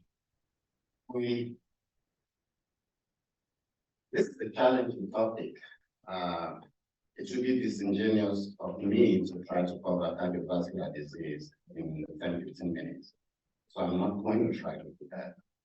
What I'm going to try to do is highlight the barriers that clinicians face and patients experience. And for those of us who travel to Sierra Leone, what we are faced with, if Father forgive, we encounter chest pain, of which if the etiology is a coronary artery disease, obstruction of the coronary artery disease. I want to applaud the cardiology team in Sierra Leone, headed by Dr. James Russell. With limited resources, these guys are doing an excellent job under the circumstances. And for anybody to stay here and start criticizing them, not knowing, not having experience what they do, that's disingenuous and that's unfair. So I want all of us to really acknowledge the good work they're doing under the circumstances. I also want to say anything I'm saying here today is not to criticize what they are doing. but to create an awareness of those of us who travel and for our people out there to see what barriers that they are facing. And I was able to put this slide together with the assistance of my medical director, Dr. Moijo, in my hospital in Waterloo. I've asked them to unmute him if he would like to add to this discussion. So as I said, I'm not going to go into the pathophysiology of how cardiovascular disease is managed and practiced. Let me just put a case here that I have just formulated in my head. 65-year-old man, retired from the US. He has hypertension, he has diabetes, and he's taking medication for cholesterol, which is well managed by his primary care physician. He goes to Sierra Leone to start a project, trying to walk through the system there. Maybe I'll take a break to. No, go ahead. Okay. Each time he goes to his site where they are doing his construction, towards the end of the day, he started having some chest discomfort. He started blaming the chest discomfort on too much work or reflux. He did not seek medical attention. At some point, he decided to go to the hospital. I'll conclude after the presentation here. An overview of cardiovascular disease, as I've said, but I want to focus on the barriers that we face in Sierra Leone. Next slide. So, with cardiovascular disease affecting the heart and blood vessels, disease affects many parts. Again, as I said, I'm not going to dwell on those. But there are people who are symptomatic and people who may not be symptomatic. Next slide. This shows some of the big killers in the world. But you can see the top one, again, somebody alluded to that area, is cardiovascular disease. Next slide. So, as you can see this slide, heart disease and cardiovascular disease can be separated into categorized in different areas. Coronary artery disease, cerebrovascular disease, in the form of stroke, other heart disease that may lead to heart failure, and of course the congenital heart diseases. My focus really is going to be more on the obstructive coronary artery disease, which is called ischemic heart disease. It can be chronic, it can be acute. To go back to the case that I just was alluding to, 65-year-old man, hypertension, diabetes, high cholesterol, went on vacation to Sierra Leone to start a project, going to the project site, started experiencing chest pain, ignoring it, thinking it's reflux or just being overworked. That patient presents to the emergency room or to a healthcare provider in Sierra Leone. If, from what I know, and we'll see on future slides, if you present to any clinic, there's no possibility of doing an EKG. If you either present to Troy and come, Troy can probably there'll be stronger chances for him to have an EKG, and maybe limited chances for him to have an EKG at common. The province is unbelievable. I'm sure the Minister of Health here, maybe he can correct me if I'm saying something wrong. So that would be the initial thing apart from in addition to taking history and physical exam. So definitely this guy, if he presented to some clinic, we have to be transferred to Connaught Hospital. And when he gets to Connaught Hospital, again, a very good team. The interns are good, the medical officers are good, and they have a good cardiology team. But I'm coming back later to the barriers these people have. So if, when he presents to the emergency room, a good thorough physical exam is taken, knows that this guy, follows up with a primary care physician here. He's been doing everything well, his lifestyle modification, but however, during his travel and things, he started experiencing this chest pain, which for those of us who are clinicians, the most likely concern here is that this guy is probably having some unstable angina. They see him, and luckily they have an EKG. They do an EKG. The EKG is non-diagnostic of either acute, what we call acute coronary syndrome, which we call either ST elevation or non-ST elevation EKG. So what's next? That's what the slide is the acute coronary syndrome pathway, unstable angina, MI, or non-STEMI. So he falls into this group of the non-STEMI. Well, how will you miss a non-STEMI? You make okay. Again, none of the clinics and probably most hospitals do not have the ability to have emergent biomarkers for diagnosing acute coronary syndrome. So those are the first limitations. Clinically, history suggests that this guy is having unstable angina. We don't have an EKG finding, but can we prove this with biochemistry? That's not readily available. So what's the next step? Next slide. Next slide, please. Again, this is talking about the things we can do in terms of if you don't have anything else, you can't do chemistry, you don't have EKG that is diagnosed, is it going to decide on medical management, but what's the conventional way? If you do have biochemistry, which is what we do here, many times, the next step, say that is positive, and you call this a non-STEMI, non-ST elevation, and meaning there are no EKG changes, but there are biochemical evidence that there is ischemia, lack of blood supply and oxygen to the heart muscle that is causing the heart muscle to compromise and secreting those enzymes. So you can say, well, this person definitely is having some events, or we don't know. So what's the next step? The next step is definitely invasive procedure, meaning a cardiologist that is trained in doing angiography and cardiac cath. That's the problem. Once we get to that site in Sierra Leone, is where do you go? Okay, as I said from the beginning, Dr. Russell and his team have done a very good job when we get to that point. Okay, so let's go forward. This gentleman from the US, managed by his primary care, doing very well. This chest pain has been ongoing. He thought it's coronary, he thought it's a reflux, he thought it's probably just been overworked. Now start having more problems while in the hospital here. By luck, they were able to get enzymes that diagnosed him, we call it non-STEMI. Now, this gentleman needs medical management with, what we call Plavix, beta blockers, aspirin, at that point.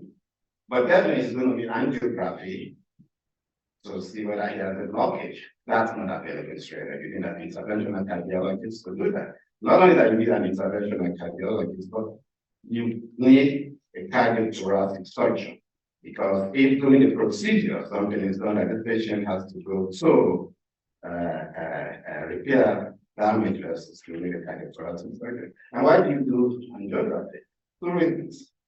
Is the one vessel blockage that we have to just revascularize and put in a stent, or 2, you have to reverse that, or multiple, you're going to need bypass. You need a cardiothoracic surgery. Again, those are the barriers that we don't have. Or is the main vessel that also we need a cardiothoracic surgery, so we're going to bypass. Those are the barriers that we have. So what I'm saying here is in terms of occlusive disease of the coronary artery, a 65-year-old man, 65-year-old lady who has done very well seeing his primary care or have primary care here in the US, decides to go home and have any event is at high risk The product will be able to diagnosis, but it had high risk of bad things happening. Say this gentleman that I described was at his site where he's building his house, and he collapsed, which unfortunately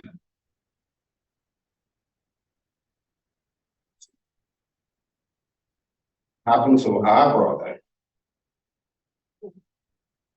when he collapsed in the hotel with my friend Dr. Odo. This guy he called me crying. Dr. Rogers has collapsed. I can't get him out. There was no emergency service in Sierra Leone. So the first barrier we're talking about, emergency service and people knowledgeable to perform CPR. I'm not saying that Dr. Rogers would have been here today, but he would have probably had a chance if there was EMS, just like we do this in this country, and probably may be able to get him back to the States for further services. So I'm not going to take more time. I just want to bring to your awareness some of the barriers we face and what we encountered as a team when we went to one of these missions. Thank you. Thank you so much, Dr. Leslie Tucker, for your brilliant talk here on cardiovascular disease and some of the gaps that needs to be addressed. Before I go to the next talk, it's with great honor to acknowledge the presence of our Honorable Minister, Dr. Austin Demi. Guys, let's stand to either Doug and of course Dr. Austin Demi, Minister of Health. Dr. Demi has a very busy schedule. This was a last minute. Have a seat, guys. This is really last minute, and if he's a big supporter of diaspora coming home to support to meet some of the unmet needs in respect to some of the gaps. And he said, and the chairman as well, with all my busy schedule, I'm going to make sure I get there to talk to your membership. And again, Dr. Debbie, thank you for being here with your busy schedule. I know you're here. Would you like to talk to us briefly? Yes. Thank you. Please, Dr. Debbie, give a big round of applause to Dr. Debbie, please.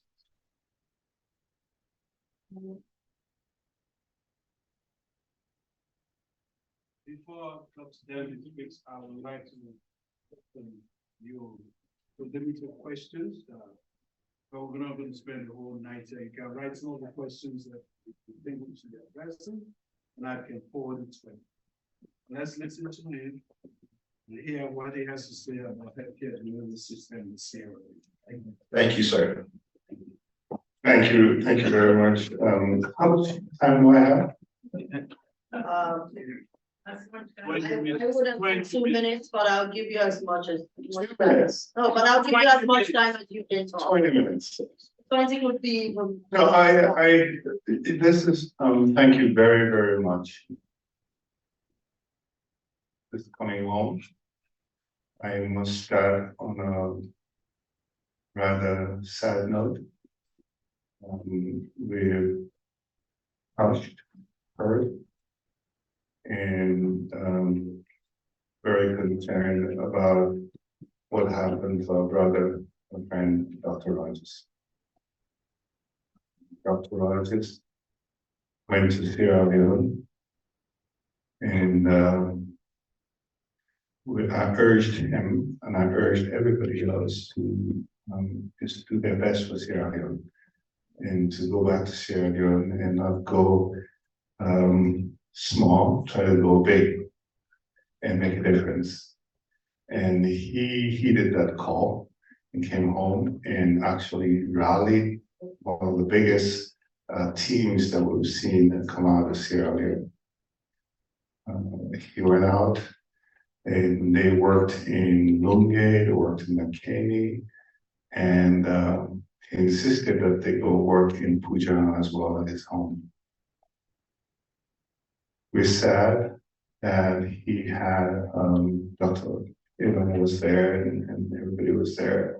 And we sad that we lost him in that mission. And it's really sad, and I feel bad for him. I feel bad for the family. I feel bad for the organization that was there. But I think there's a feeling that there's a God. There's a God that determines and sees things that we don't see. Yeah. What is people die here? People die here in the US. People die everywhere. Yeah. But he went to Sierra Leone to do what he loved to do, what he spent his whole life doing. And he went home to his village to provide services for his people. He died doing what he loved to do. And for that, we would say, thank God. Say thank you to his family. We thank you to the organization for sharing him and his life with us in Sierra Leone. So we've all heard there's a lot that could have been done or was not done, but know that it's the will of God. People die in America. Doctors die in America. You know. So again, we just have to be a little careful about how we frame these discussions. And so I walked into the discussion about cardiac diseases and coronary heart diseases in Sierra Leone, and I was a little concerned because the conversation stopped at a cliffhanger, citing what was not there, citing the problems in Sierra Leone, citing the challenges and the difficulties of going back to Sierra Leone. That is very, very important to catalog that, to highlight that. But the next critical question is, what are we doing about it? What are we doing? Who's going to do it? These are the brightest brains and brightest minds in Sierra Leone that came over here. It's the Queen that has moved over here. If we want things done, we have an obligation to go back and help catalog those problems, but also offer solutions as to how we're going to solve these problems. So I was here, I worked for the US federal government for 42 years. I live in Potomac, Maryland. I dropped everything to go back home to Sierra Leone. I would recommend that for a lot of people, but it's not for everybody. Because it's a big sacrifice to go back home. But the good thing about it is you're able to see the problems and you have an opportunity to do something about it and change the narrative. I've been there for about 2.5 years now, it's going to 3 years. Let me tell you what we're doing. I'm starting at the far end to better understand these things that are not there that we're trying to do. First, we are completely changing healthcare delivery in Sierra Leone. Completely overhauling the system of healthcare delivery in Sierra Leone. Historically, what you see is disease-based interventions. I have a malaria program, funded. You come in and you have a malaria program going. I have a cardiovascular program. Somebody dumps some money in there, you have a program there. I have a TB program, it's a program. It's completely incoherent and responding to the funding agency or the funding interest. What we're doing now in Sierra Leone is completely reinterpreting universal health coverage, where all 7.5 million people in Sierra Leone, their healthcare matters. And the way we're doing it is looking at life stages, starting with the pregnant woman. What services, what programs, what care do we have for the pregnant woman to ensure that the pregnant woman remains healthy and delivers safely? So it doesn't mean that we ignore your malaria program, your cardiovascular, but all of these now are directed at the pregnant woman with two issues in mind. First, a target of a healthy pregnancy, a healthy pregnant woman, and a safe delivery of a healthy baby boy or baby girl. When that baby is born, what do you do for him as a country or her as a country? You look at all of the services and the programs that direct this baby to not only look at survival, but having this baby thrive. And so your malaria program becomes relevant to the baby. The TB program becomes relevant. The nutrition program becomes relevant. The immunization becomes relevant. It's not just workshops and meetings anymore. It's targeted, it's driven to this child. Till you get to preschool, kindergarten. What do you need to do for this baby to become really healthy and strong and focus on learning and acquiring knowledge at this critical stage in their life? And so you address the issues of stunting, you address the issue of nutrition, you address the issue of malaria. All these interventions are now directed at this kid. Till they go to school, we're relaunching school health. That's ensuring that all aspects of the child's health are addressed as they focus on learning. Till they go to university, till they're adults, till they're senior citizens. Throughout the life cycle, no one is left behind. You can look at it through a gender lens, you can look at it through a disability lens. We have completely redefined the minimal health care package because it's not one size fits all. The pregnant woman's need is very different from the teenager's need, is very different from the senior citizen's need. We're setting targets. You heard that we were able to drop maternal mortality by 60% in Sierra Leone. It is the most performing country in all of Africa. We're better than Guinea, we're better than Liberia, we're better than Nigeria, we're better than Kenya, we're better than so many other countries. So this is our approach, our complete reinterpretation of universal health care with targets, with clear goals set. Now, in terms of operationalizing it, there are four major areas that we're focusing on. First is primary health care. Taking healthcare to the people. I mean, as the doctor was saying just now, you have a situation where if you have a cardiac arrest, if you have an ischemia or something, the diagnosis and the treatment is going to be very, very difficult.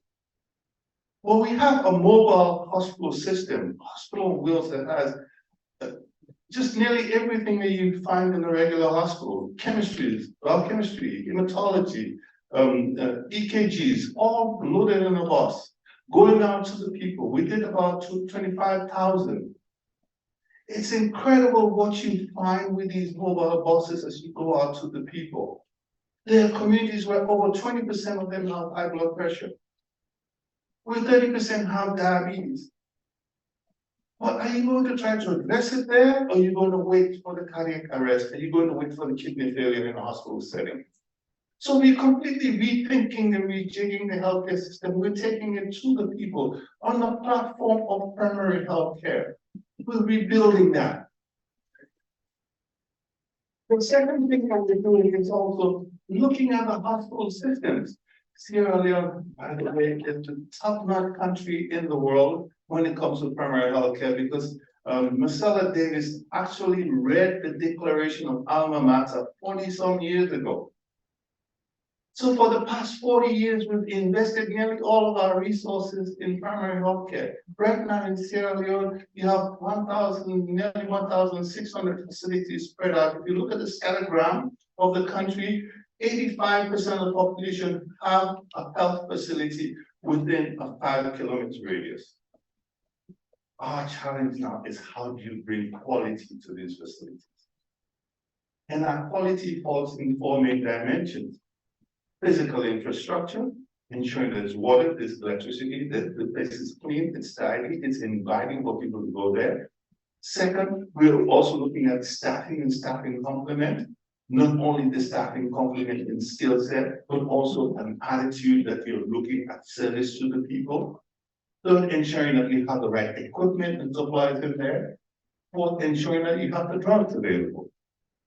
So we have a deliberate overhaul and relook at primary healthcare in the country. The second thing we're looking at, I told you there are 5 major things we're looking at. The second thing we're looking at is referral networks. How do you get proper referral from the secondary facility to the from the primary healthcare to the secondary and tertiary facility? We're working aggressively on that. It's not only the ambulances. There's a whole administrative structure around the ambulances that we need to take care of. But the relationship between the provider at the primary healthcare unit and the provider at the secondary and tertiary facility. We haven't invested enough in the secondary and tertiary facilities over the years. My primary responsibility is not to diminish our investment in primary healthcare, but to complement it with some of the new investments that we have in hospitals at the secondary and tertiary level. So we have 16, 17 districts in the country. Each of them has a hospital. Some of those hospitals were built in the 50s and in the 60s. Some of these hubs, Kenema, Port Loko, McKinney, tertiary, secondary hospitals, they're also covering as provincial hospitals. Bo Hospital was built when you had close to what? 30, 40, 50, 60,000 people. I was born in Kenema, I grew up in Kenema, I know that for sure. That in Kenema, our hospital there, even though it was a regional hospital, had about 35, 40,000 people to serve. Kenema has like 500,000 people now with the same hospital. So you can't expect the services if you don't have real investment in those hospitals at this point. So what I'm trying to do is to uplift these district hospitals, the secondary hospitals, and create new secondary and tertiary facilities in the country. As we speak, in about 2 or 3 months, we would have finished the physical infrastructure of the new Pediatric Center of Excellence at Long Beach. As we speak, all the equipment and supplies that will really look at advanced care for children will be available at Long Beach. As we speak, there's a similar one in Koidu, where we're working with Part1 in health, where we have a $25–30 million program that's going to link with Harvard University and the University of Kigali out of Koidu. As we speak this week, the Saudi government is in Sierra Leone, where we got $50 million from them to start a new hospital. We're debating if it should be in Lungi or Kerrytown, you know. I have a vision of building 5 major hospitals in the country, tertiary hospitals in the country. They will be going about $70 to $100 million each. I'm looking for partners around the world. I went to Saudi, I'm going to the UAE, fairly soon to go and raise money for that. I went to Tuba. I don't know if anybody knows Tuba. It's an hour out of Dakar. Yeah. They have a 300-bed hospital there with angiography, with cardiology, with nephrology. I mean, everything in there. That's what we want to see in Sierra Leone. That's what I want to build 5 of those in Sierra Leone.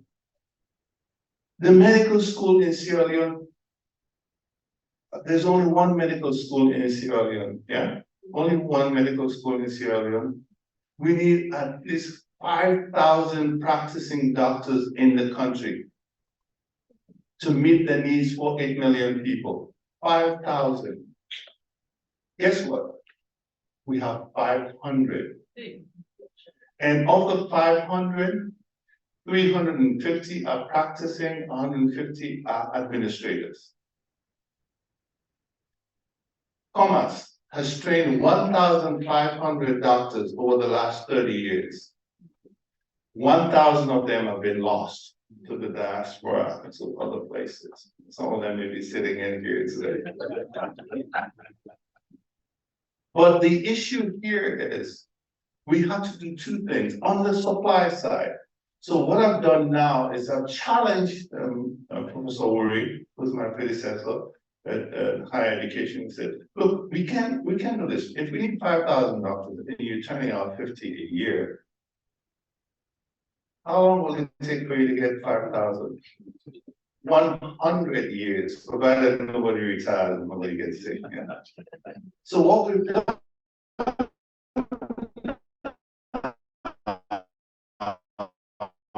is to say, look, let's increase the supply side. So last year, they moved from 50 enrolled to 300 students.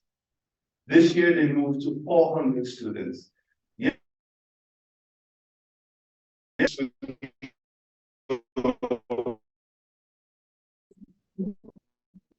So we want to address the supply side of it. But what we're looking at now is providing doctors in Sierra Leone is not just the supply side. We have to forecast the need. In the country. I'll tell you one thing, the Sierra Leoneans are the smartest that you can imagine. They enrolled in this West African College of Medicine. They're acing all the classes. We established a new residency program in Sierra Leone, 3 schools, one for medicine and surgery, one for nursing and midwifery, and a third for pharmacy studies. These are enrolling students in West African colleges, and they're acing all of the classes that are there. So the potential is there. So what we're looking at is properly forecasting the need, and ensuring that we're training towards those needs. As you train towards those needs, you want to be sure that you could properly distribute that need so that they're all not sitting in free time. Yeah. And what we want to do is to create incentives for as you distribute them to stay where they're being sent. As I said, I was born in Kenema. I won't tell you what year that was. But I grew up seeing about 5 or 6 specialist doctors in my hospital in Kenema. All the Williams and all these famous names, they're all rotated through there. Yeah. Now you're lucky if you have one surgeon in the hospital. So we're going to change that narrative completely. The other day, in Bo, there were 2 doctors in the hospital. Yeah. With the first cohort of students that graduated, we sent 10 doctors to Bo Hospital. 10 doctors to join the 2 that were there. I don't know if you heard that stadium accident, the stadium collapsed the other day.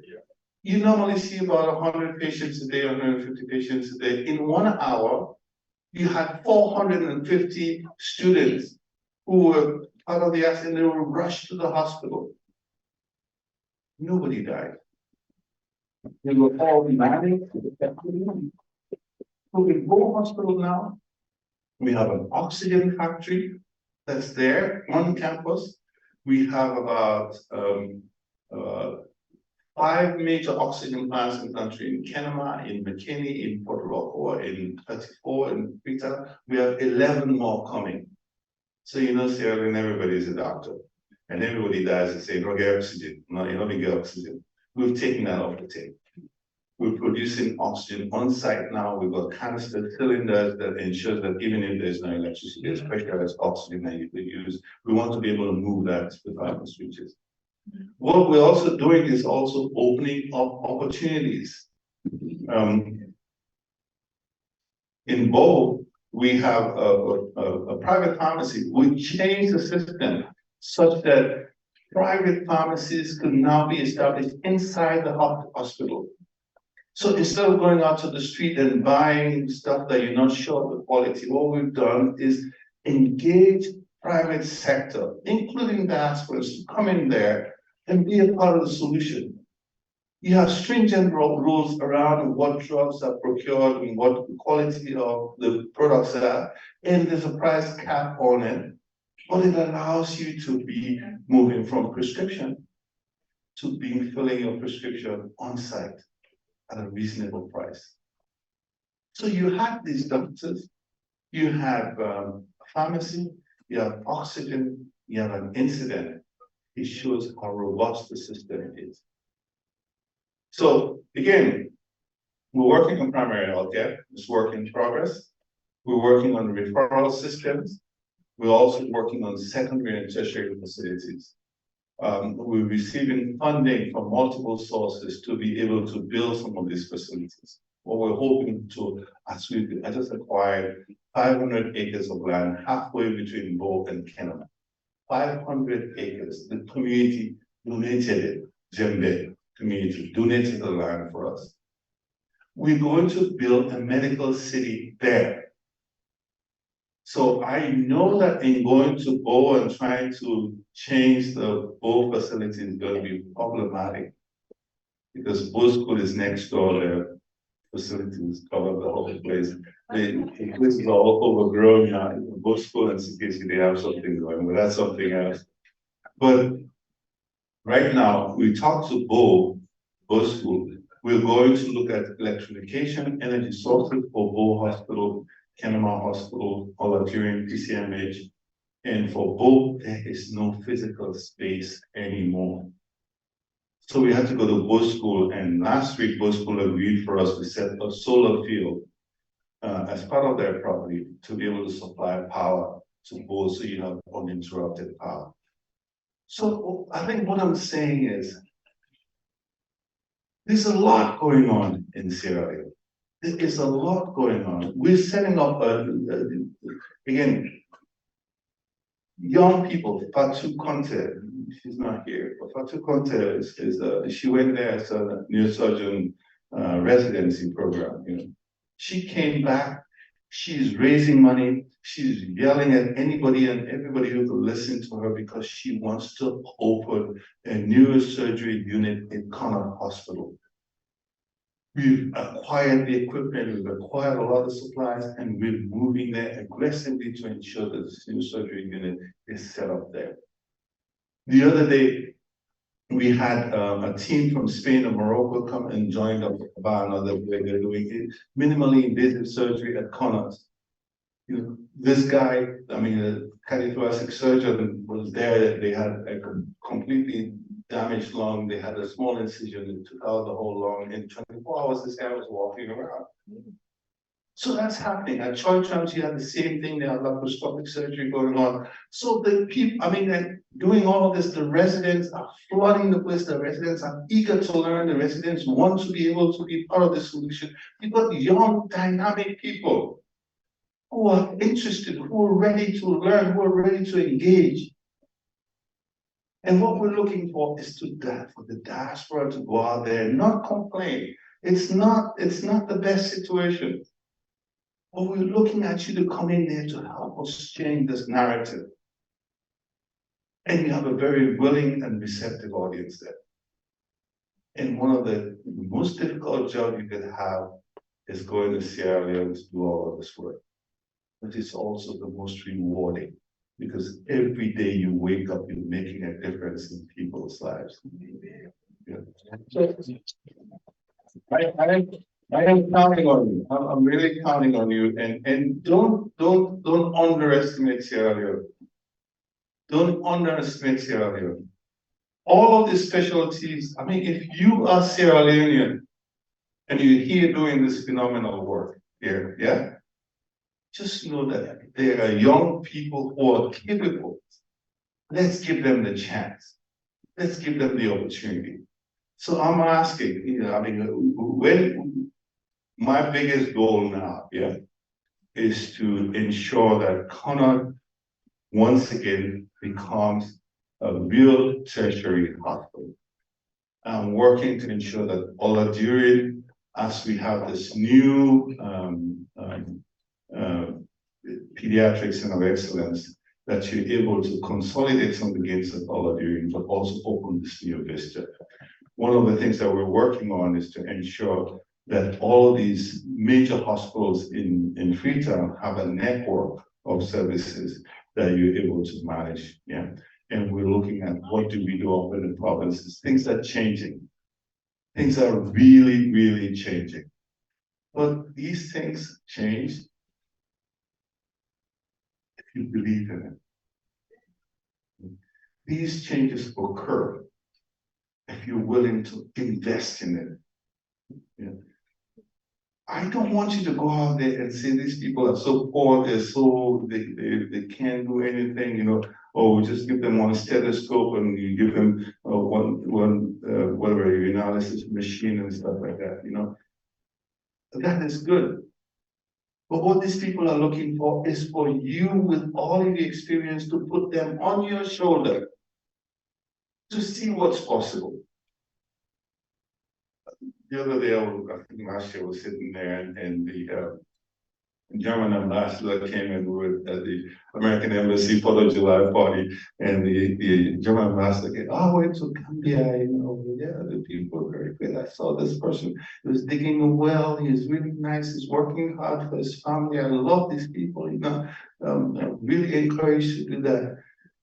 I said, Mr. Ambassador, that is very, very good, but that's not what we want from you. Yeah.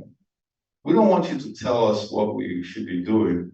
What we want is for you to take this guy and put him on your shoulder and to see what's possible, see what the horizon is, and give them the resources to be able to not only feed himself, but feed his community, become the master farmer in this neighborhood.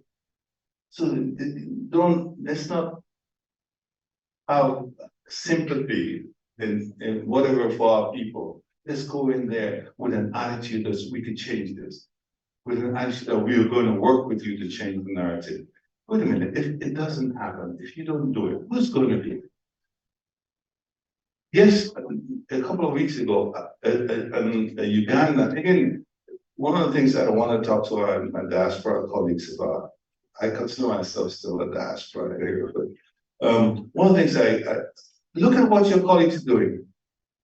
In Ethiopia, the diaspora organized and built a 300-bed hospital with all the services that you're talking about, Doctor. In Ghana, the Ghanaian diaspora colleagues went out and did something similar there. In a lot of cases, it's not even their money. What they do is they create partnerships to go out there and invest in their country. None of it goes by without me seeing, like what I started saying was a few months ago, a lady from Uganda came to me and said, look, I want to come out here and do some work, yeah. But I'm a businesswoman, you know, I'm looking at health business.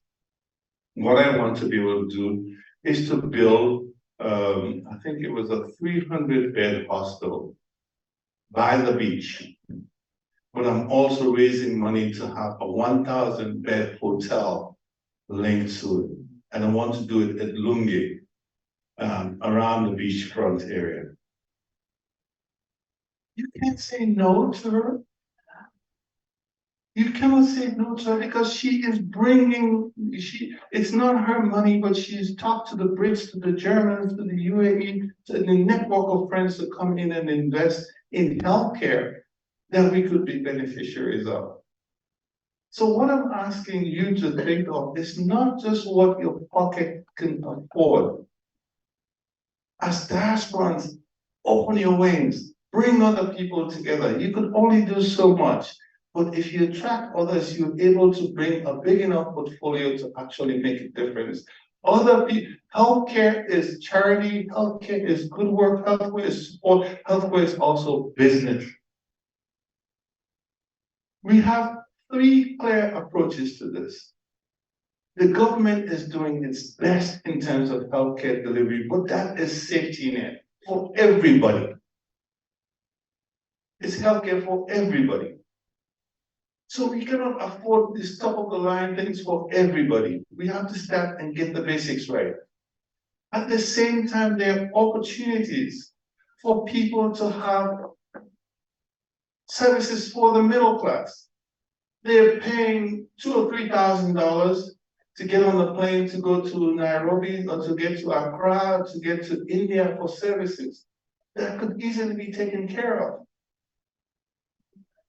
If one has those facilities there, we are going to be providing it for close to free to everybody else, but some people could afford to pay for it. Let them have the option. Let's not dumb down healthcare to the lowest common denominator At the same time, we're not able to provide these services. So again, my parting statement is like the 3 or 4 major things here.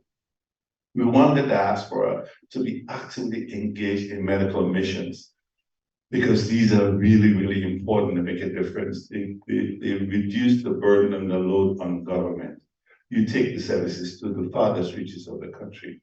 That's very, very laudable, and we say thank you. Please continue to do that. The second is there are opportunities for public-private partnerships, where you could actually go beyond the medical mission and look at permanent solutions that you could bring in there. Pharmacy services, diagnostics, imaging, hospital services, all of these things that other people are doing. If you want, you could look at partnerships between the government and the private sector, and public-private partnerships to be able to implement these things.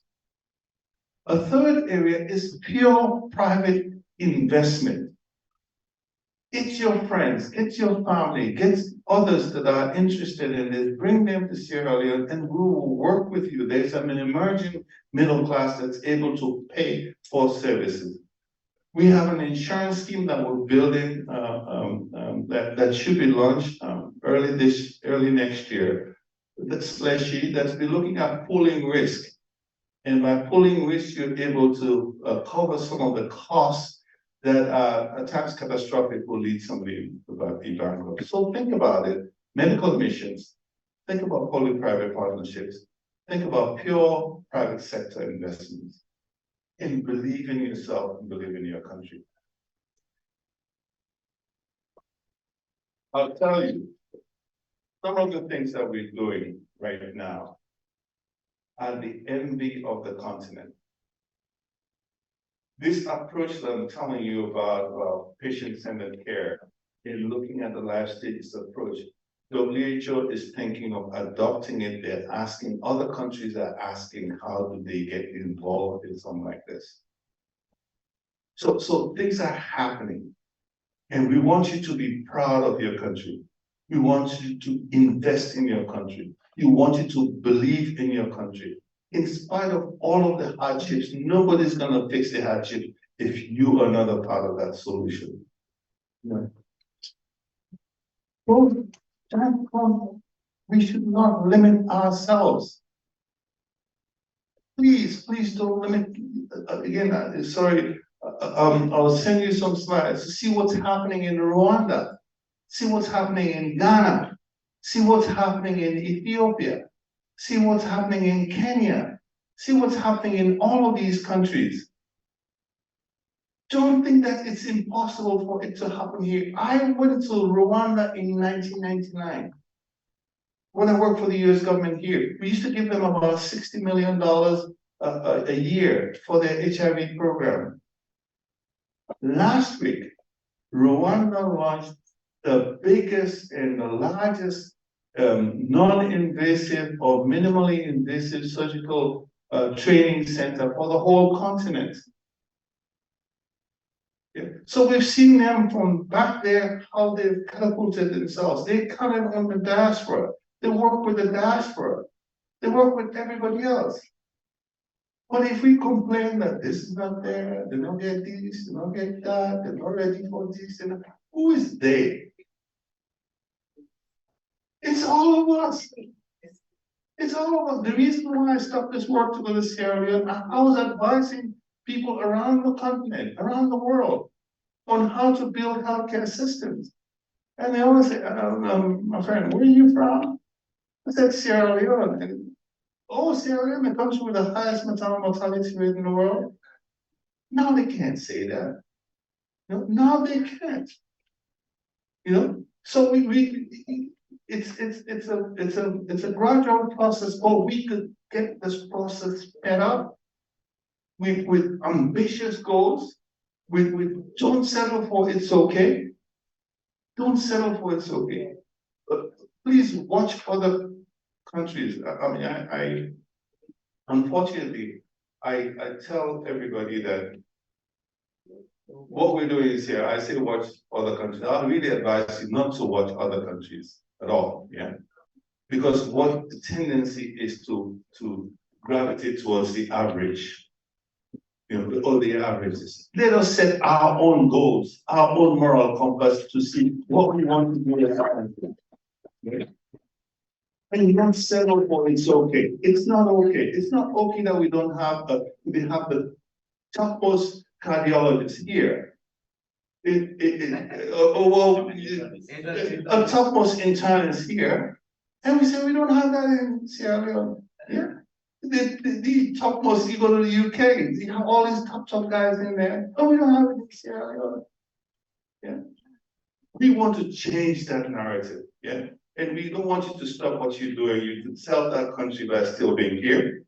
But again, have confidence and faith. There are young people, there's the next generation who's there, who's hungry, who wants to stay there and make a difference.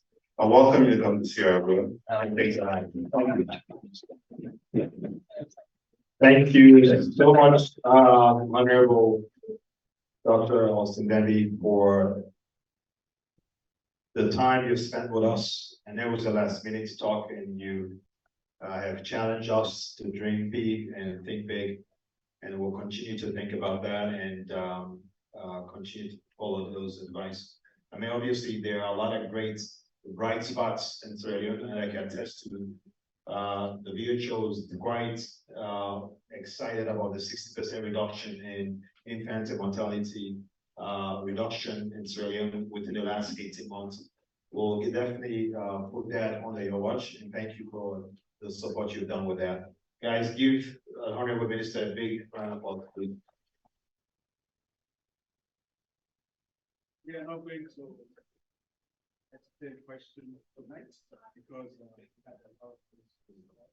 If you have questions, you can always submit it to the house, and I can promise you I'll forward it to this website. Okay, so it's about it's 7:40 now. We're gonna have dinner, and then we'll have the rest of our presentation while we're having dinner.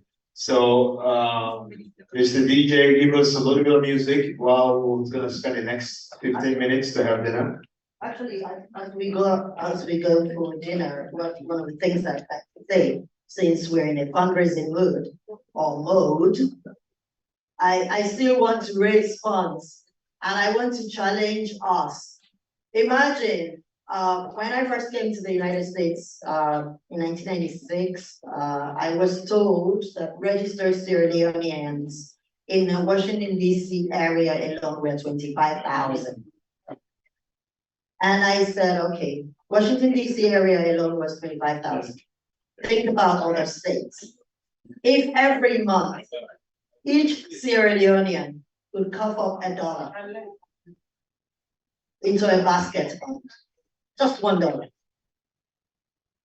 into a basket fund, that would be a lot of funding that which we can generate amongst ourselves that could go back. You guys can proceed for dinner. I think dinner is ready to be served. The 2 tables in the back, you'll be the first to go, and then we'll proceed from the preceding tables after that.